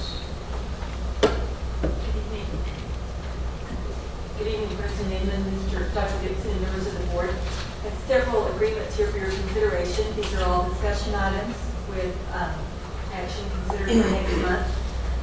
The first one is an agreement between the district and South Texas School Therapy Providers. provide physical therapy services for our students with IEPs. Typically, we try to provide these services in-house, but if we don't have the current staff or to provide those, then we have an obligation to provide that. So this first one is to consider this for discussion this month and action next month. The amount for this one at this time would be $98,350. That was just for discussion at this point, so do you have any questions? Second. Kim, on that one, in essence, that's a backup plan. Is that just a backup plan to ensure that we're ready for those services in case we can't serve them with staff? Is that what you're saying? We have had an opening for a physical therapist and have been unable to fill that position. So this is the backup plan right there. All right. So what you're saying is we will definitely use the 98,000. And what happens if we don't use it? Does it come from the general fund, or where does the money? Peggy, is that 98,000 general fund? Yes. Okay, so at the end of the year, we have multiple positions that go and field and they just roll into our fund balance. But you're saying we will use it because we don't have a physical therapist? Based on our calculations for now, yes, sir. And I believe we are leaving that position open.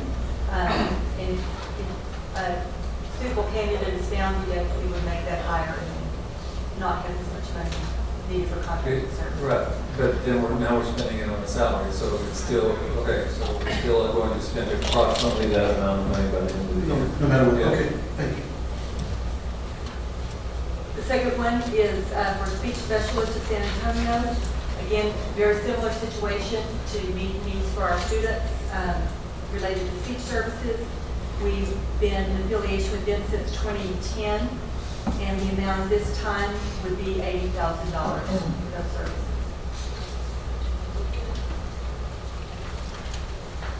Any questions? Again, on all these, we use in-house providers if possible, or appropriate, or feasible. And if not, then that's when we go outside for external. Correct. Inside is definitely our preference. The third one, third and fourth are both related to nursing care services for our students who have that need for private duty nurses. The first one is for Epic Health Services. Again, we've been in affiliation with them since 2012. The amount for this, and it's for 2 students at this time, would be $127,400. We do have 2 nurse vacancies right now that we're interviewing for one of those on Friday and hopefully interviewing next week for another one. So this is part of our backup plan. One of these students typically does use a contract nurse situation for various reasons. So this is with both of these are 2 nurses that are going to be with 2 students pretty much all day long. And does the student, his or her parents get to choose who that person is, or do we get to make that call? How does that work typically? There are some considerations. We typically try to, regardless of which nursing service is chosen, we like to look at several, so we don't want to overstretch any of these nursing services. They are very hard to come by. We definitely would not contract with anyone unless they met all of our parameters, including fair and reasonable price, good quality service, and so forth. So typically we have our go-to nursing services and try to have those needs met within those parameters. If there's something really very different, then we'll take a look at it and bring it to y'all for your review and consideration. Are we talking LVN, RN, or what's the Most qualification? of these are LVN, depending on the level of care needed for the student. Very few are RN. Okay. Olivia, one-on-one?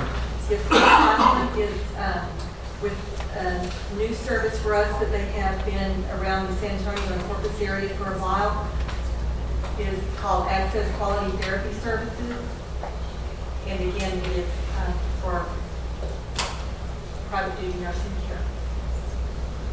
And that one is for $37,000. Any board members have any questions about these? Okay, yeah, these will all be back on the consent agenda for next month. Ms. Williams, let me ask you a question. The nursing is particularly available to those medically fragile students that we have in programs. Is that correct? Or is that, would that be for students who also have issues maybe with diabetes or whatever? Or is it just medically fragile units that we have? It's going to be on an individual basis. Our committee would look at, with physician consent and input, the level of care needed for each of these students. If we can provide it with the campus nurse, that's obviously the first call. It depends on the level of care needed. Okay, because I know a lot of times there's a lot of, some students, there's intense one-on-one with some of these nurses, which is mandatory. All right, thank you. All right, thank you, Ms. Williams. Next item is discussion TEA maximum class size exception waiver. Ms. Cannon? Yes, good evening, President and then Dr. Gibson and members of the board. We anticipate we will need to come to the board in September to request approval of a maximum class size exception. It will be requested to TEA for the 16-17 school year. We are anticipating that some of our classes would be over the state ratio, which would be one in the elementary schools. And we would be looking at the enrollment as of September 16th to complete that waiver.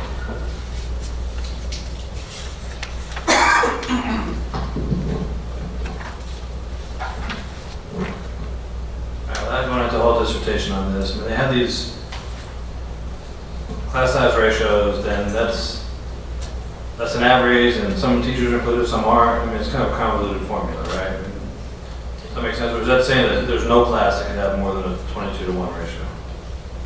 That's what the state law says, is that at the elementaries and kinder through the 4th grade, you should be staffing at 22-to-1.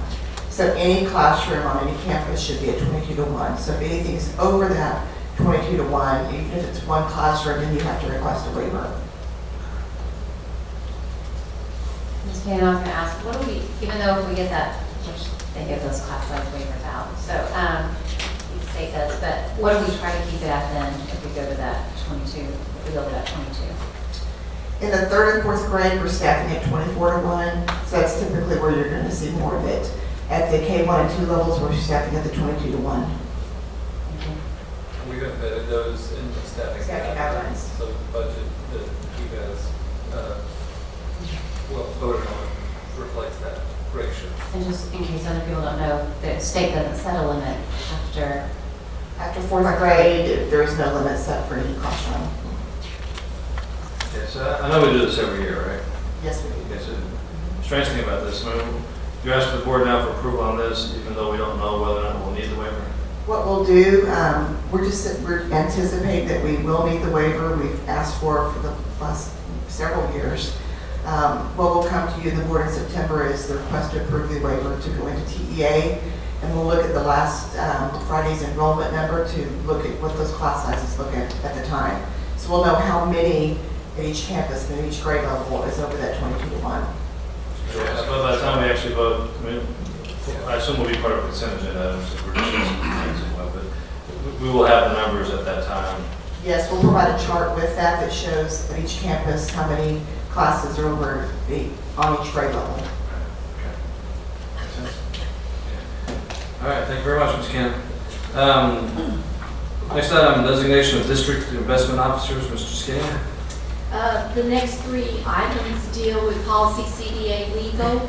The first one deals with the designation of the district investment officers, and each year we ask the board to designate the district investment officers, and this year we'll be asking you to designate Paige Gisgenia, the chief operating officer, Angela Michigamba, the finance manager, and Stephanie Ramos as accountant as the investment officers for the district.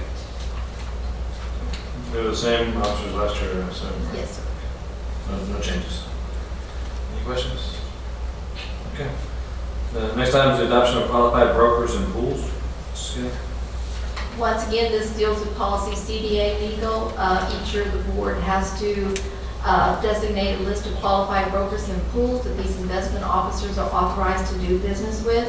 Attached is a list. I will not read that entire list, but these are mostly either the pools in which we have the district funds investment, as well as the bank, as well as Sanford Capital Markets.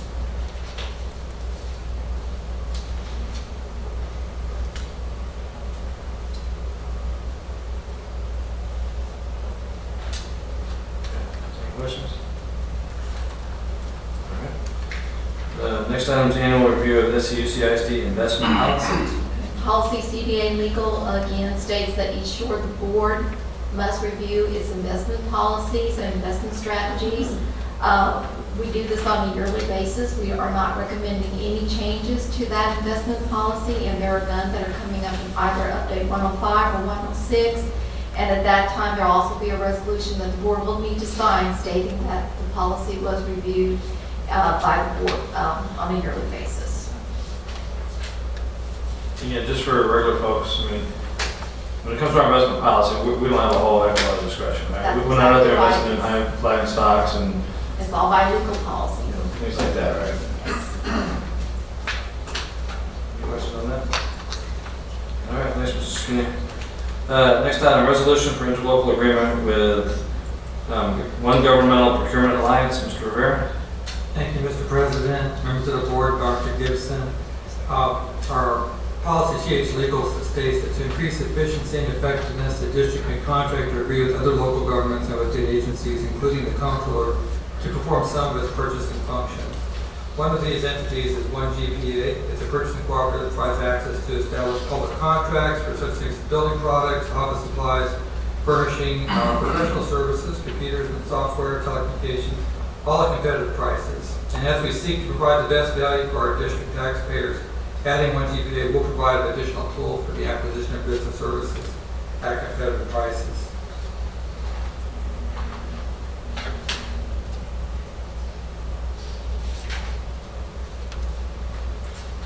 Is that a new group or something? I just haven't heard of that before. Thank you, sir. They're primarily out of Arizona. They're based out of Phoenix. However, they have been in the area here, and we've kind of ignored them for a while until some of the vendors that they got on contract are ones that we would go to. So they are now a valuable tool. All right, yeah, this doesn't mean you're actually going to purchase anything, you're just looking to have an agreement with them in the event that we do decide to purchase something. Right, in the event that we do, one of the vendors that sticks out to me is Kagan Professional Development, a service that we do use in our school. All right, any questions on that one? All right, now we're going to the next item, TASB policy update 105. Ms. Maloney. Thank you, Mr. Inman. Tonight we bring for you as a discussion item, update 105. Many of the changes in legal policy are centered around the change from NCLB to ESSA. Consistent with our implementation process, we're bringing the localized policies for discussion this evening. And again, many of these local policies center around changing to the Every Student Succeeds Act from NCLB, along with making sure those Texas flags are in every classroom, other things like that. But I'll be happy to answer any questions on any of the local policies. We'll bring them for action next month. I know this is quite a bit of stuff here, but does any board member have any specific questions about the proposed policy changes? Mr. Chairman, this was right, as you know, and I'll just say this, this discussion initiates a lot of work on the part of staff. So just so everybody knows, on August the 30th, I believe at our Team 1 meeting, we're actually going to watch a video on update 105, it's a short video, and we'll have brief discussion points on every one of these. Administrative regulations will be developed, potentially guidelines will be modified in reflection to the ESSA, as Ms. Maloney said. So that just, I just want everybody to know that the approval of this just starts a whole chain of events that probably will take the rest of the fall to fully implement. I hate to do this too, but is it just, you know, are there any areas in here that really we ought to pay special attention to, or that you foresee something that, You know what, a year from now, like, whoa, wait a second, that's what we approved? I mean, is there anything that would catch your attention to that extent? There'll be some work with the Title I campuses, with the changes in ESSA and the changes in the way that they do business with their families. So that's affecting several policies. There's some HR policies taking the highly qualified terminology out, but putting in that each state is going to have certifications of teachers, so that replacement. It's all pretty standard. There's a some new agricultural rules for with pesticides and their pest management, not pesticides, we're not doing pesticides. Pest management that they do in the maintenance side, but again, most of it is centered around the reauthorization of ESSA. Any questions or comments from the board members? I was just going to say, I love the documents y'all use to go through who has to do. I think that's awesome that it has those spreadsheets, well, I guess kind of like a spreadsheet of who it affects, who's in charge of that. We do not let it go away. We're still working on 103. It's about to go to bed, or I think it is. The next item. Until the last follow-up action is Right. completed. Mr. Chairman, this is a good question that you asked. You know, these all represent 80 policies. If you look down in the bottom left-hand corner, so we're getting TASB's base version, and typically with these updates, we adopt the base version, and if some need arises that we can make a plausible case for it, we'll bring that back to you for modification. So we usually just go ahead and start with the base version. All right, and again, the board gets another shot at these at the next board meeting, so just in case something comes up over the next month or so. Any questions on that? It's quite a bit of material. Everyone okay with it? All right. Along the same lines, TASB policy update 106, dealing with special education. Yes, thank you, Mr. Chairman. This is kind of a rare thing, and Dr. Gibson, please jump in as you see fit. Okay. Actually, update 106 was released today, so we will have it in your hands, vantage points and things like that next week. But what we did provide for you tonight are two correspondences that we received from TASB giving us guidance on final commissioner rules in relation to cameras in the special education classrooms. So tonight we bring those two items to you, knowing that you will get the TASB version of Update 106 next week, and then we will go back probably and do either discussion and action, but we definitely want to bring 106 to you in August, the August 30th meeting, I believe, and it will go before Update 105 because we need the localized policy as soon as possible. We'll be accountable for it really by day one, so we'll be a little behind, but. Well, however, I was kidding about the no a while ago. Yeah. We've been waiting for the rules to be adopted. We've been waiting, and all of a sudden everything gets adopted. So what we are offering is that August the 30th, which is our last budget workshop, but the final approval, which is usually very short, to see if it's okay with you guys to put that on there, because technically they do need to be approved at a similar time, so we can go ahead and put them in play. I think we did the right thing by waiting, even though we're kind of having to hurry up right here at the end, because a lot of districts that went ahead and adopted some things that they wrote themselves, now they're having to change because the rules came out that were different than the way their lawyers wrote the policy. So we waited, I think it was appropriate, but now we're going to ask your grace to help us get it done at the last minute now that we know what the rules are.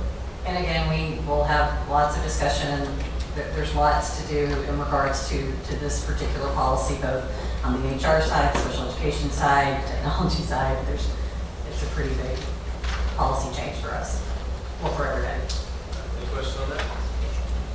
Thanks.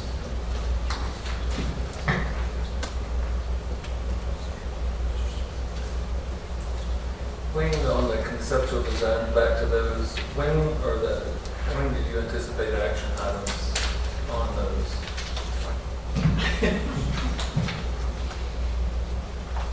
In September, I'll be bringing to the board a discussion item on the Rose Garden final design. A discussion?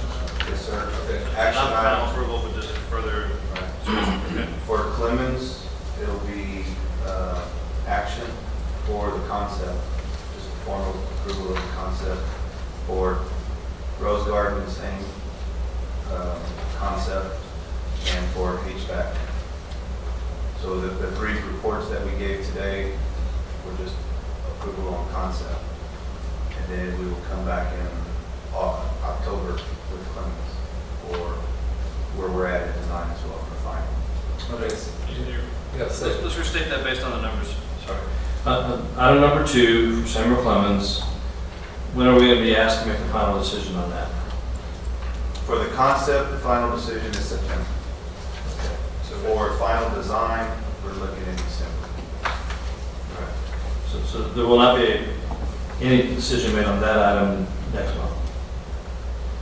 For Clemens, just on the concept, just the conceptual. You'll actually bring back final, or I guess we can ask the board, I mean, you'll bring that as a discussion item to just show what Couple times. a couple of times. Okay, so yeah, I guess I misheard you. So all three of these, we're going to do the concept, we're going to do 2, 3, and 4 at the September meeting. Approved conceptual Design, just not the finals. Yes, not the finals, yes. So that means, I appreciate that. You hold that up, show them how you track it. Is that, okay, so Steve's tracking the concepts. Yellow is fun.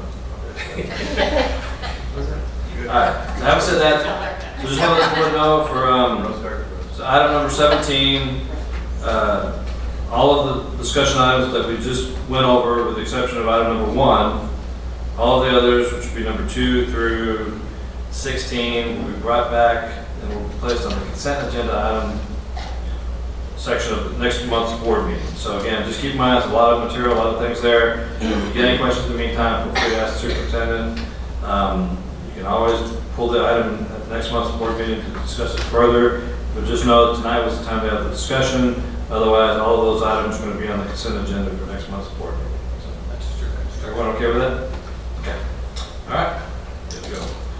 All right, moving on to the consent agenda items for this month. Do we have anyone who would like to pull any of those particular items for specific discussion? All right, if not, then do we have a motion to approve the consent agenda? I move that the Board of Trustees approve the consent agenda as presented, to include the approval minutes, approval of financial statements, acceptance of the superintendent's report on budgeted purchases of goods, services in excess of $50,000, and approval of board resolutions authorizing the use of district bus transportation to and from project graduation 2017 for Samuel Clemens High School and Byron P. Steele II High School. Do we have a motion? I'll second. Motion and a second. All those in favor, raise your right hand. Any opposed, same sign. Motion is passed unanimously.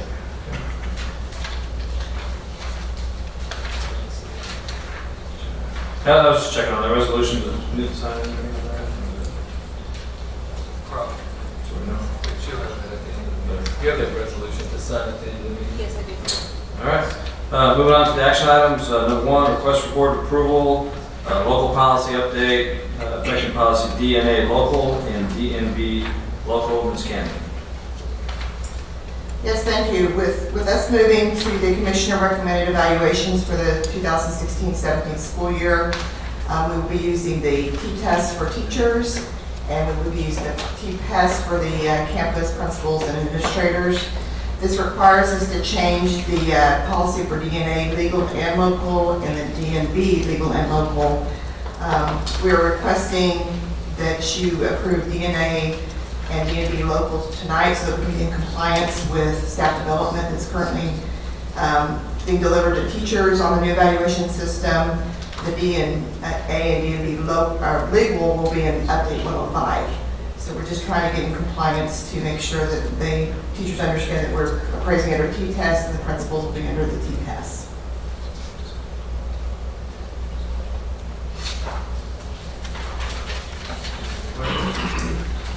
Mr. President, I move the Board of Trustees approve the local policy update affecting the following local policies as presented: DNA local, performance appraisal and evaluation of teachers, and DNB local, performance appraisal and evaluation of other professional employees. I second that. Motion and a second. Any further discussion? All those in favor, raise your right hand. Any opposed, same sign. Motion passes unanimously. Next item, request for board approval, appointment of T-tests, appraisers and T-tests appraisal calendar. Ms. Campbell. As we've done in the past with our PDOS appraisal, we're under T-test, we are required to also have approval of our T-test appraisers as well as the T-test appraisal calendar. These are attached with your documents. The appraisal period for each teacher must include all the days of instruction for the teacher, and we do need to deliver that to them 3 weeks after the first day of instruction. So just seeking approval of that tonight to match up with our new evaluation system. questions? We have a motion on this item, Mr. President.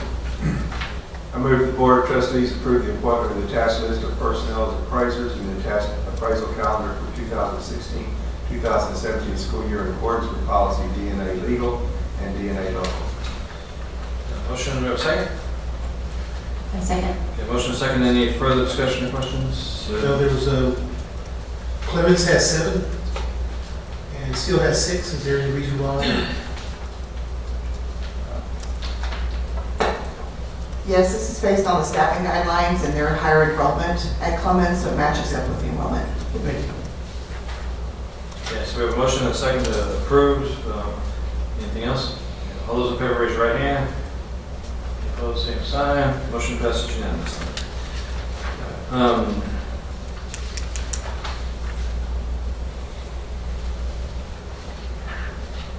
Didn't we just approve the calendar?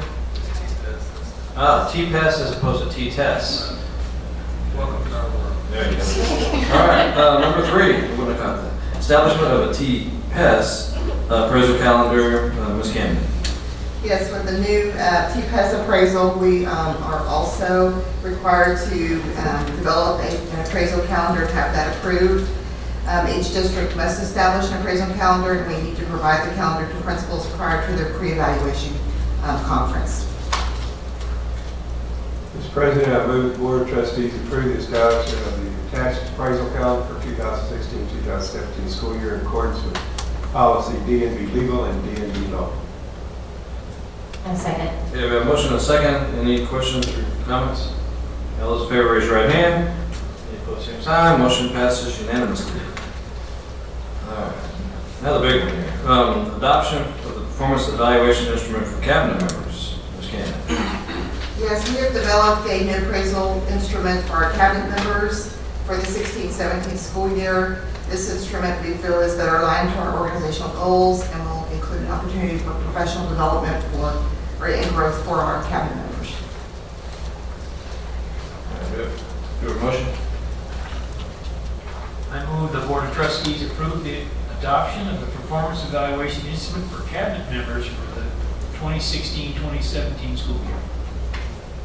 A second. Motion and second. Any questions or discussion? All right, all those in favor, please raise your right hand. Any opposed, same sign. Motion passes unanimously. All right, request board approval of new positions for school year 16-17. Ms. Camden. Yes, the district was fortunate enough to receive a Department of Defense Education Activity Grant that's meant to increase the level of social and emotional support for our military-dependent students at the secondary campuses. We're requesting a project manager who will help oversee and ensure all the grant objectives, job requirements, and responsibilities in the participating schools are reflected in the grant standards, including program supervision, financial management, administrative reporting. Funding from the grant will be used to fund the requested position. Ms. Camden, Mr. Chairman, if I may, so the fiscal note there is $72,000. Ms. Maloney, what is the total for the grant? It is $1.5 million for over 5 years, $300,000 per year. Do we get the full grant? We did. We got it in its entirety. 5 years. Was the grant to hire somebody, or to use however we see fit, or? You can only hire a project manager to be an employee of your district. Everything else has to be contracted out through professional development. We work with the military organizations here in town. We could use their transition counselors. It's basically to work on transition for these military kiddos, especially at the secondary level. And we found out just the other day that 88 school districts in the country went for the grants, and 45 were awarded. Okay, so just, not to dive too far into this, but so this is solely for the secondary campuses? I mean, can the military family moves in with elementary kids, can they somehow use this, or is it just? Part of what they're trying to do at DODEA is we will apply again for next year for another 5 years. So in addition to the $1.5 million next year, we'll apply for our intermediate campuses, and then we'll apply for our elementary campuses that would qualify that have over 20% military dependents families. think the big issue for this is that assisting those students who come in, especially in late secondary, Yes. with getting scholarships and also any possibility of having a National Merit Scholar, that sort of thing. Because if they're not here and they're not in the United States, they may not be aware of this sort of thing. Right. I know that we've had instances where students coming in from a DOD school overseas have come in and haven't been privy to information on National Merit. Right. And had students who've actually won National Merit finalists because of getting some intercession with someone who actually knew something about that. So it hadn't happened here, but I know it's happened. So I think this is one of the things that this would help alleviate that situation. Right. And another huge component of the grant is student organizations where the students train. They get to go to these camps, these leadership camps, and then come back and lead in their schools for those military dependent kids. Yes, but this person will not be housed on a particular campus, and they're part of the central administration that works with the campuses, is that? Exactly. Okay, and we're just talking about one position, right? Right. Mr. President, I move the Board of Trustees approve the tax me position list for 2016-2017 school year. And second. All right, motion and second. Any other discussion or questions? Not all in favor, please raise your right hand. Any opposed? Okay, motion passes unanimously. Next item, request for board approval, Student Health Advisory Committee membership for school year 16-17. Ms. Maloney. And Peggy, but I'll just note that you sent an email out earlier today with a name that's in the board book on page 188 at the top of the staff list. The person that created the list wasn't aware of some of the personnel changes that the senior leaders were aware of at the time of this, so Mike Lopp's name will be placed at that. Also, Melanie Funk, who is listed as a parent, is now moving to the community column. That was my oversight. I apologize. Well, it's fine, but that was the email that was sent earlier today. And so the School Health Advisory Council, of course, helps the district in ensuring that the local community values are reflected in the district's health education instruction. And I would like to really emphasize that last sentence, additional members are going to be recruited through the 16-17 school year, which is, that's a big priority of Mr. Thines currently. I'll bring it up now. It may have happened, I may have dismissed it, but I think a while back we looked at this, and I think there's a policy that this committee is supposed to make some kind of report to this board on an annual basis, or at least at some period of time. And I don't know if we've had that lately. Whatever it goes, double check that. And It's to be shared with the board, so it's the board's discretion. We can either share it in board update, or we can have it as a report on it. And it really is up to the board. It just says that an annual report will be presented to the board. Whether it's written or in person or what. Correct. Members of the board have any preference on that? I think the board update is okay with me. Okay. All right. Sounds good. All right, so we have a motion on that item?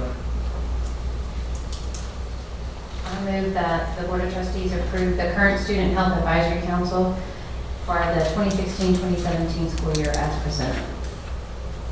Second. Motion and second. All those in favor, raise your right hand. Any opposed? Motion passes unanimously. Next item, request for board approval, adjunct faculty resolution and off-campus activities related to 4-H. Ms. Maloney.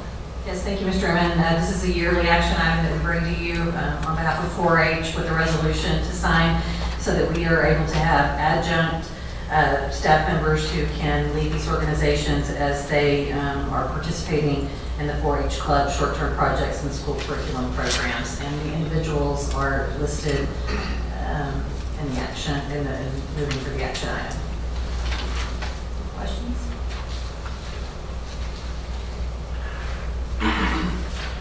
Any question on that? How big is that program? Because I just don't seem to hear the word 4-H as much. You know, it's pretty significant, especially at elementary and intermediate. We're My kids are in. We're good for all of them, and they do a lot of the act fair, absolutely, and they come in and do water programs at the end. They do. I mean, an elementary campus might have 50 kids participating. Okay, we have a motion on that item?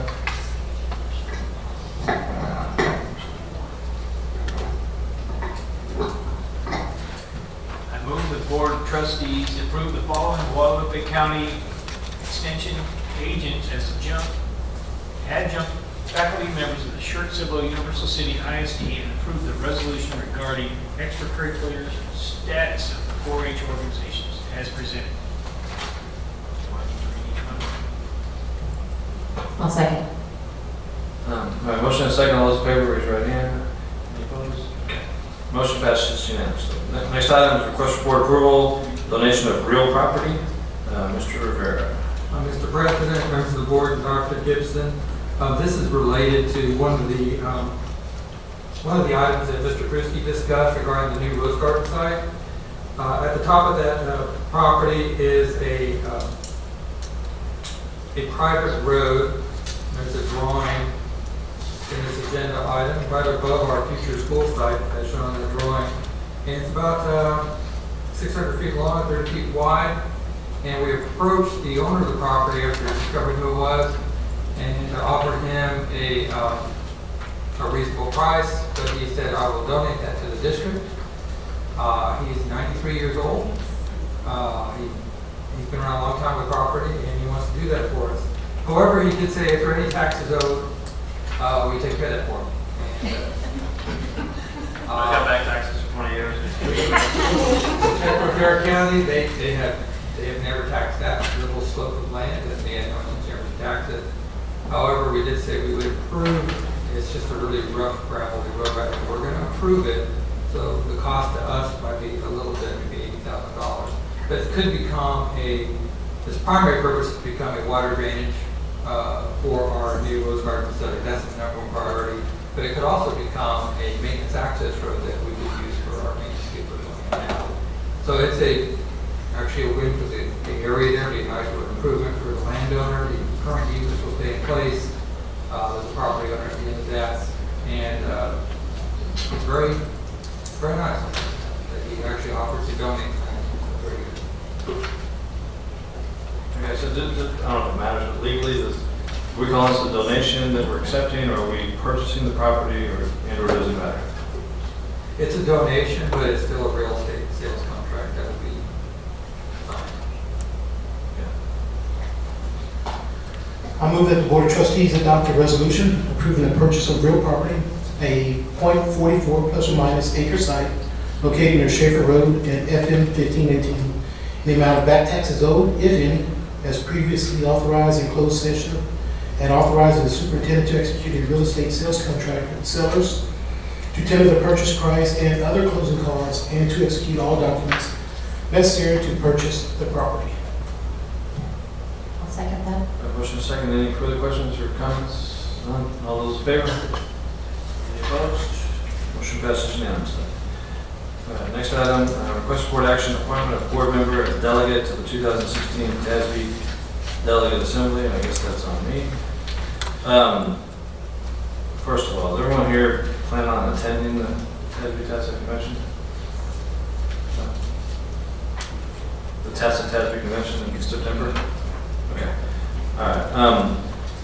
I guess Delegate Assembly, just so you know, is a Saturday afternoon meeting. Lasts about 3 hours, give or take, and it's just the opportunity to conduct the official business of that. Like the officers, if there's any resolutions, bylaws, things along those lines. You do get partial credit for being there, not the full 3 or 4 hours. It is something I would tell you to do once or twice during your term as trustee. So, does anyone have any? You get a nice lunch. And you get a Frisbee typically. You get some nice flings and other. Does anyone have a dying ambition to be a delegate to the TASB Delegate Assembly? Does anyone have a simmering ambition? I don't mind doing it because we talked about that in the legislative, when I was with advisory council, that it would be good if no one else, I don't mind going, but I know from y'all, probably. This year might be important only because I might have to speak and I might be in a runoff with my opponent, and so it's important for somebody to be there. Make sure they choose the right, candidate. I don't know. But if you're a delegate, can you vote for yourself? Yeah, that's right. I don't know. So maybe we would vote for you anyways, right? And campaign for it, yes. Okay.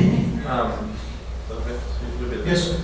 I think we have to name an alternate delegate. Yes, we're going to have an alternate as well. Okay, so the delegate would be seated, again, you're just part of, usually about 450 people there, give or take, that are delegates, and the alternate would be in the room, you just can't vote or be on the so-called floor, but you can kind of come and go and whatnot. You can have lunch.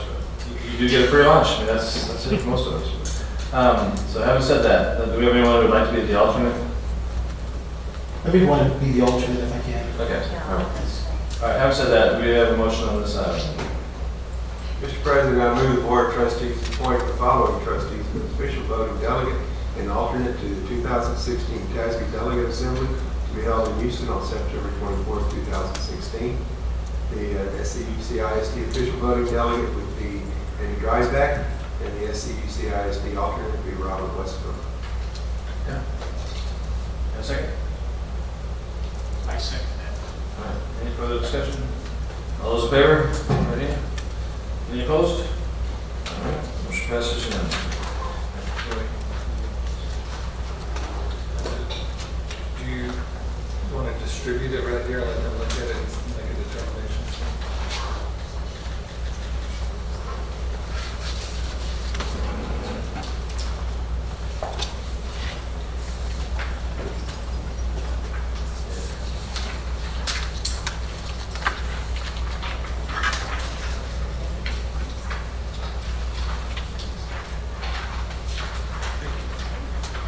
Okay, so that's all the board members know. This is for the employment of contractual personnel, and the last page, 4 separate names for resignation and retirement. And the only reason we would need to go into closed session is if any trustee had any particular question about any of these individuals. So if you do, we can always go into closed session. If you don't, then we can press on and do this in open session.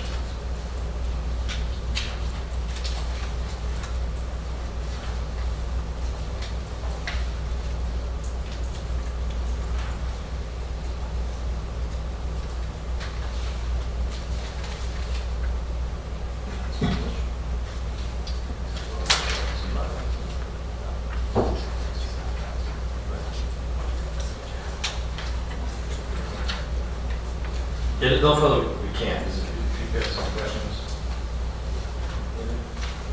Anybody? All right. Linda, you're on. Positions on the employment list you presented are replacing and filling new budgeted positions for the 16-17 school year. These positions will be funded from the school year 16-17 general operating budget. Do we have a motion on this? If you have a question about a position, something like that, that's perfectly okay, or why is this the 5th teacher in that school that left from last week or something? But, yeah, it's not like that. We'll go ahead and stick on to it. Does anyone have a motion on this item first? I move that the Board of Trustees approve the employment list as presented of contractual personnel for the 2016-2017 school year. Second? Second. All right, motion is second. Any further discussion or questions? General nature? Dave, you okay? Great. Okay. All those in favor, raise your right hand. Any opposed, same sign. Motion passes unanimously. The next item is the recognition of retirements.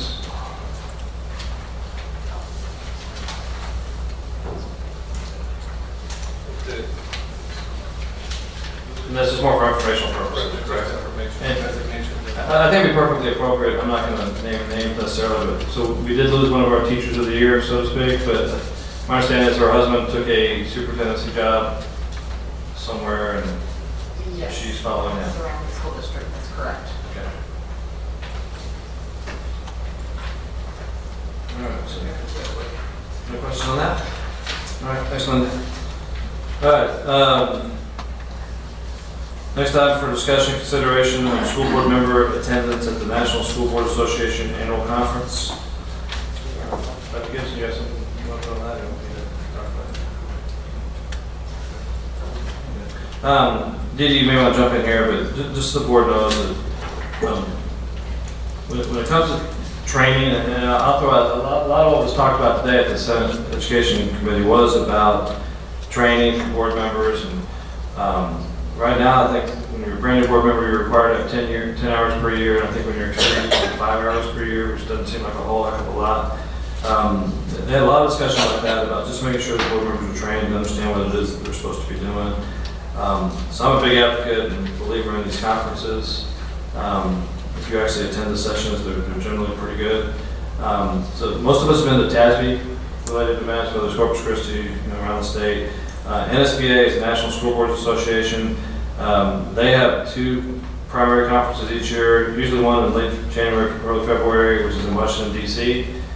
Used to be called the Federal Relations Network. I think it's called the Advocacy Network or something nowadays, but that's a good opportunity to meet in Washington and just discuss education from a federal standpoint. And then they also have their annual conference, which is usually in April, and that does move around the country from time to time. And great opportunity to meet board members from all across the country and just hear what they're doing in Florida, California. And it's really a unique opportunity because you do hear what's going on in other states and you realize just how different Texas is and how different our school district is or what have you. So, and I know some boards, they literally have a budget for each board member and then each board member just does what he or she wants to do.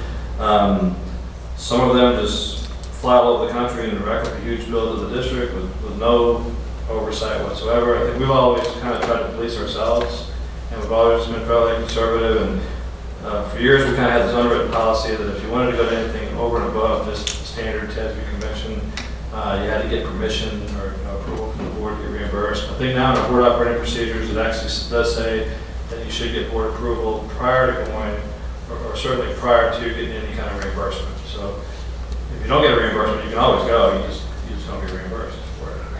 Okay. Didi, you want to shed any light on that, or is that? That is what board operating procedures state at this time. I think we've kind of been doing just like a head nod. Okay, everybody okay with this, and then that person just kind of goes. But I think in the future we need to do it on a little bit more on a formal basis. So I think the reason this is here, although the conference isn't until March, the registration period is opening up here fairly soon. The registration opens in October, but the board operating guidelines do actually say that we have to have a motion from the board. Okay. So it would have to come in September. So we're not looking to do it necessarily tonight, but if anybody is interested in going, I guess they've got the information posted on the SBA website by now, I would think. Yes. I'm actually going to be doing a presentation, so I'm going to go one way or the other, quite honestly. It's in Denver. If you really want to wait, next year's is going to be in the lovely town of San Antonio. So if you want to go and not have to have the travel expenses. But so basically, if anybody is interested in going, we bring that back in September for board approval. And I think that, I'm just talking off the top of my head here, but the registration is usually a little bit pricier than TASB, maybe about $650, $700, $800. It's around $750. They don't have it up on their website yet, but last year it was $750. Okay. And it's usually a 2.5, 3-day event. Yeah, I would tell you, for most districts, if you have 1 or 2 board members go per year, kind of on a rotating basis, it's not really a bad thing to go to. You do get to learn quite a bit, and the Texas group spends quite a bit of time together. And, so if you haven't had a chance to go, I'd encourage it. So that's why that's on there. And anything else I need to bring up on that one? I would echo what you're saying. The one thing that I've attended it prior, and it's refreshing, I think, to validate some of the things that you're doing against a group other than other Texas schools, because quite frankly, a lot of things are mandated in Texas. So you find out what you're doing above and beyond. I think that's good to do that. And then it's good with just opening your eyes outside of START test, not opening your eyes just outside of the Texas stuff. You hear a lot about what other people are trying to do that may or may not have as many constraints with standardized testing. That's what I've had to discover. So I'm going to look at that thing. I may go with it if you're going. Yeah, and I think, Didi, I assume the registration for the Washington, D.C. trip is probably coming up very soon too, right? It probably is. I didn't receive anything in the mail on that, so I went to look on the website. And I'll double check on that, guys, because and I did it a couple years ago, but they're also taking applications for a registration stipend or scholarship, so to speak, that TASB wants to try to get so many board members from each congressional district to go, just so we have representation all across the state. And so you apply for the registration scholarship, so to speak, and they will divvy it up, and TASB will pay for the registration fee, which again is about $750. So it's not nothing. I mean, it's not the whole cost of the trip, but again, if you haven't been on that trip, I would encourage you to go to that at least once or twice. I've been to the National School Board conference. It is a very global conference, and that's the thing, like Dr. Gibson said, you get outside of the issues that are affecting the state of Texas, and you hear about other areas and things like that. Plus, you're going to hear some speakers who are not necessarily educators that are excellent speakers that you would not get anywhere else, because they're going to be able to afford these people that TASB is not going to be able to afford, and nor would you expect them to be able to pay for that. But you're going to see some things and hear some things that you wouldn't hear at TASB or, Texas conference, so to speak. It's you get a chance, a pretty good deal to go to. Everybody okay with that? And I'll try to get you some information on the Washington DC trip. So those are the two with SBA. All right, last item on here, review of school board of the year, interview selection process, the TASB convention. I don't remember the exact time, but do you know the time that we have our interview? It's on Friday at 11:10. It's a half hour. So the reason I put this on here now, sometime between now and possibly at the next regularly scheduled board meeting, I thought it'd be a benefit to us to actually set aside some time, whether 30 minutes or an hour, and actually talk through in detail and somewhat prepare for the interview that we're going to have. I think it's a huge honor at this point to be in the top 5. It'd be a huger honor, David would put it, if you got school board of the year. Arguably a huger honor. So, I promise not to use that word during the interview. Okay? Who used it? Oh, is that? I think that's an attorney. Anyway, personally, I think it'd be better if we went in with at least some kind of preparation as opposed to winging it. You guys are okay with that? I'm talking to some of my other friends across the state that have been a part of this process and have already gone through it in the past just to get some ideas. So on the front end, I just want to discuss it real briefly here. So just so everybody knows, our interview will be scheduled for 11:10 Friday morning at the conference. And I think it's only 40 minutes. It's 30 minutes, 11:10 to 11:40. So I didn't give Dave much time to talk. 30 minutes? We'll have to set an alarm. Yeah, it's going to be, not an individual, as a board we'll be. So yeah, I want to kind of talk through how we each get an opportunity to say something and kind of go through what the questions typically are. I think it's really important to go back and read that nomination form. I think, I've read it a couple of times, and I've read it in bits and pieces, and I've read the whole thing, and I think you're going to get a lot from just doing that. I agree with what Gary's saying. I think we do need to have some discussion, but I think between now and then is to go back and read that nomination form. Which you uploaded in their board It's in our files. Yeah, it's there. It's just. So everyone has access to a copy of it? Yes. Okay. John, you okay on that? Good. So just getting recommitted from everyone. Everyone will be there on the Friday. Again, don't want to go in there with the, hey, we're a board that's always together, we attend all the meetings, and then there's only 4 of us to show up. I understand Mark is going to go. Mark, he's good too. Are we dressing alike? If it's going to be like you, I don't know. No, I don't know. Yeah, actually, I thought about that. I don't know. You wear a school district tie or something? I'm wearing the board shirt. I mean, believe it or not, that's worthy of having a discussion about it. Do we all wear the shirt David Pupito here is wearing? No, you can't all get in. That's something to kind of discuss, I think, just how professional and unprofessional do we want to look. I don't know. It's very professional to wear a school board shirt. So we'll kind of go through this. So I'm going to talk to my friends a little bit more about just some of the details and what they experience. And 30 minutes is not that much time, quite honestly. But just the things that we certainly have to focus on and highlights of what we think we've been doing around here. And trying to think. And then they'll actually make the announcement the Saturday morning. So again, I'll start looking into that and just try to get some information out through Dee in the meantime. But yeah, David brought it up. I think if there's anything else at this point we probably ought to do is just get out that packet that was submitted. Again, that was a fantastic packet, and that's probably the reason why we got nominated in the first place. It had nothing to do with us necessarily. Just read through that. It gives you some good insight on what we've been doing, and that may be something we discuss when we're in the interviews. I'm just going to contradict one thing. The feedback I got from the committee, there was very, very little, was that the packet was nice, but so was everybody else's. That's kind of what's expected. What was said was that this board really represents and has tried to set out a model for what good governance is statewide, and has done workshops on it. And that was the feedback that was given to me. It was a very nice package.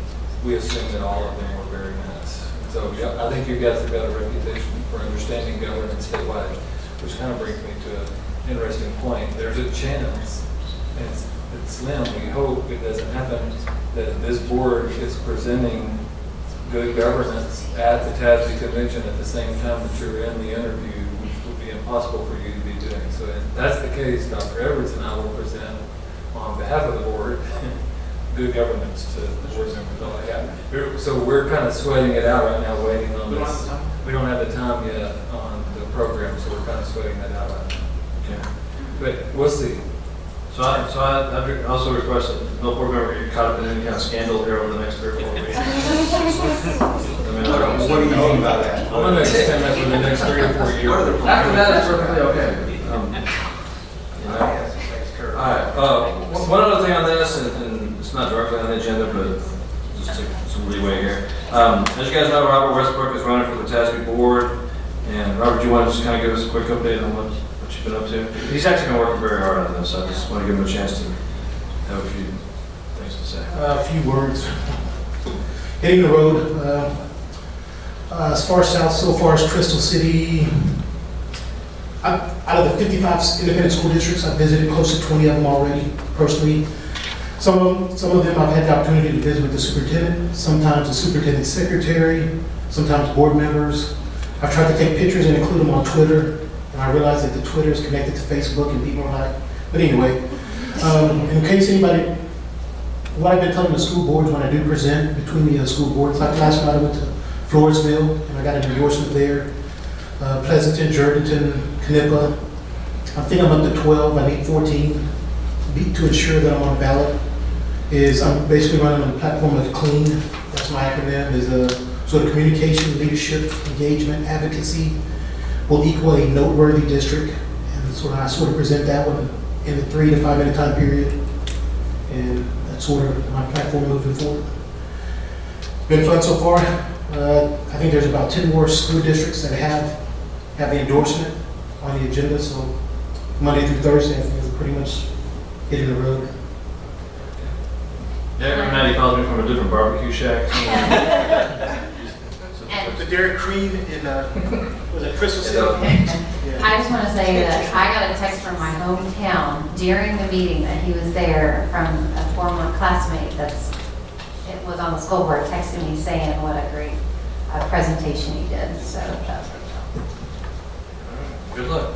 As far as convocations tomorrow, 8 a.m. It starts at 8:30 actually, but you might be there at 8 a.m. if you're coming. Be sure to wear your suit and tie so that you stick out. No, I'm just kidding. We're all. Two rookies are going to. I know. I was trying to set that up. We're all going to be in t-shirts and/or t-shirts that the campuses have come up with or the departments have come with, and jeans. Everybody's wearing jeans tomorrow. Is that right? Jeans. Most are, yes. Okay. Some may not, but it would be very acceptable to be in jeans. I will be in jeans. If I can find some clean tonight, I'll be in. Does everyone plan on attending tomorrow? Do we know if Mark's going or? I don't believe so. I haven't heard back. So the first one starts at 8:30 in the morning, and the second one Is it 1 or 12:30? I don't know. What is it? 12:45 for the second one. Yeah, both are going to be at Steele High School in the other. Correct. And 4 years, we'll have one of them at Clemens and one of them at Steele, hopefully. And there will be lunch available after the first session if you're there, staying people, or if you just come for the afternoon and want to go around. Dave, get the calendar ready? I'm ready. Anything significant for the next month or so?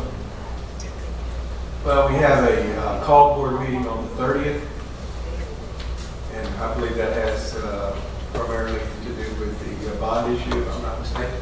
Correct. Budget, I'm sorry. That's part of the budget box. Also, on the 6th of September, 6:30 p.m., City of Universal City Council. And on the Thursday, the 8th, we have 6:30 p.m. Selma City Council.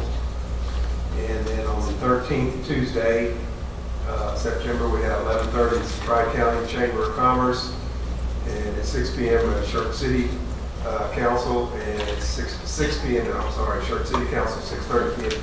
Cibolo City Council.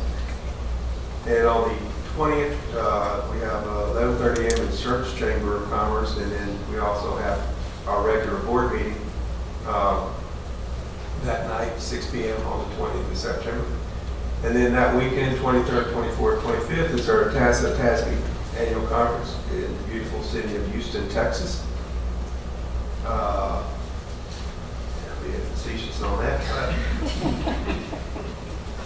Tuesday, September 27th, my son will be 34, and that's 6:30 p.m. Cibolo City Council. And let's see, going over to October, that first week of October, we have City of Universal City as well, 6:30 p.m. on the 4th. And our September 20th meeting, board meeting, we have our usual monthly items, and then we have some other items which are more annual, TEA maximum size, class size waivers. We heard about the 9 Human Resource Day resolution, adoption of qualified brokers and pools, annual review of SCUCISD investment policy, designation of district investment officers, final 2015 certified tax roll from county tax assessor, which will be interesting. The SC Region 20 Adult Education Participation Commitment for school year 2016-2017, as we heard about from Ms. Maloney this evening. Service agreement with the Texas School Therapy Provider, the speech specialist, and the Epic Health Services, as we heard from Ms. Williams. Also with the Access Quality Therapy Services, we heard from Ms. Williams this evening. And then we have some other items, interlocal agreement, or resolution of 1 GPA, which I'm not sure what that is, but sounds pretty exciting. HVAC design from Mr. Mosley, TASB update 105 that we heard about this evening from Ms. Maloney. Nomination of candidate for Fair Appraisal District Board of Directors, and then nomination of candidate for Fair Appraisal District Board of Directors. Mr. Finley is currently on that board still. Okay. And we have maybe have a possible level 3 agreements and a review of the TASB convention. That will be in September. And there you go. Thanks, Sam. Just real quick too, does the administration have shouldn't call it a marketing, but an informational plan on the bond now that it's passed, as far as kind of a strategy on how to get the information out on it? Yeah, we'll put the document out on the website. Of course, we get a lot of traffic through that, and we'll start. One of our, I guess, biggest strategies. We have a lot. This is a good thing. We have a lot of our district staff members that live in our district at all levels of employment, bus drivers, child nutrition. So one of the most important things we'll do is make sure we make it to every single staff meeting face to face. So like we started this morning, we were trying to wait until after board tonight, but child nutrition was meeting this morning, so we stated draft. So we're about to do that, 25 times in the next few weeks.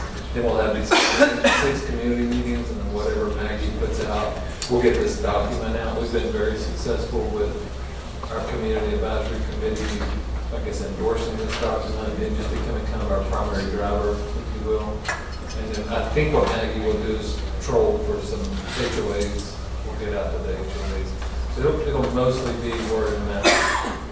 Yeah, I was just thinking in terms of kind of a plan of attack for having, you go out on the streets and the board be with you at the chamber meetings and things like that. It seems like waiting until the September regular meeting to maybe have a discussion seems a little bit too late. No, that's a good point. Versus, I don't know, Peggy, when we have the budget meeting here at the end of this month, does that have to only be the budget? No, we'll have the public hearing, and then we'll go through the 5 agenda items, the budget, the adoption of the amended budget, the certified tax rolls, the effective tax rate, and the regular in our tax rate. Those would be the five items. After that, it's Sadly, as important as each of those topics is, we hardly ever have anyone here, and it kind of goes pretty smoothly for the most part, right? So I don't know if that may be a good time to just. Yeah, I think that's good. So we'll chart out everything that we know, and so that the board is aware of when all those dates are. And quite frankly, if you want to join at the faculty meetings and the campus meetings, to me, that shows a good sign of solidarity. So those we know for sure, and then we'll get as many of these other plots. So we'll put that on the August 30th agenda. Everyone okay with that? Yeah. Anything else? Anyone? Yeah, John?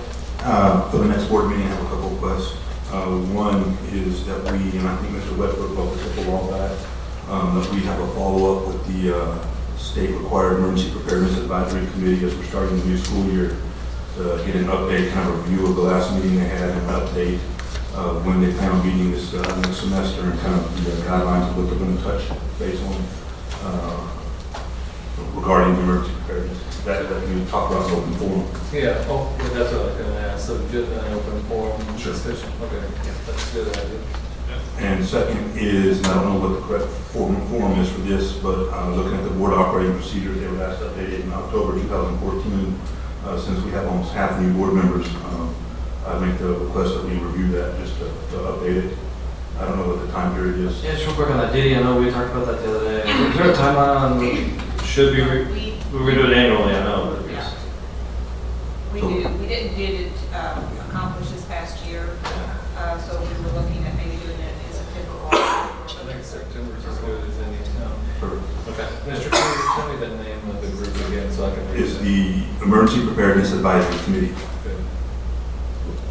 And then the last one is, if we could just have a kind of brief overview of the code of conduct and the dress standards and any major changes that were initiated or not. If none were, but if there were any, just a quick overview of the changes this year. Yeah, and that's a student code of conduct. I guess it's the student handbook, I guess is what it falls under, but code of conduct's also in there. Yeah, the board approved the code of conduct last month. The board does not approve the handbook. Right. If we could just get an overview of any dress code changes or anything like that that were significant. I can put that on a board update, or we can have it as a report out of a September board meeting. I prefer it as an action item discussion.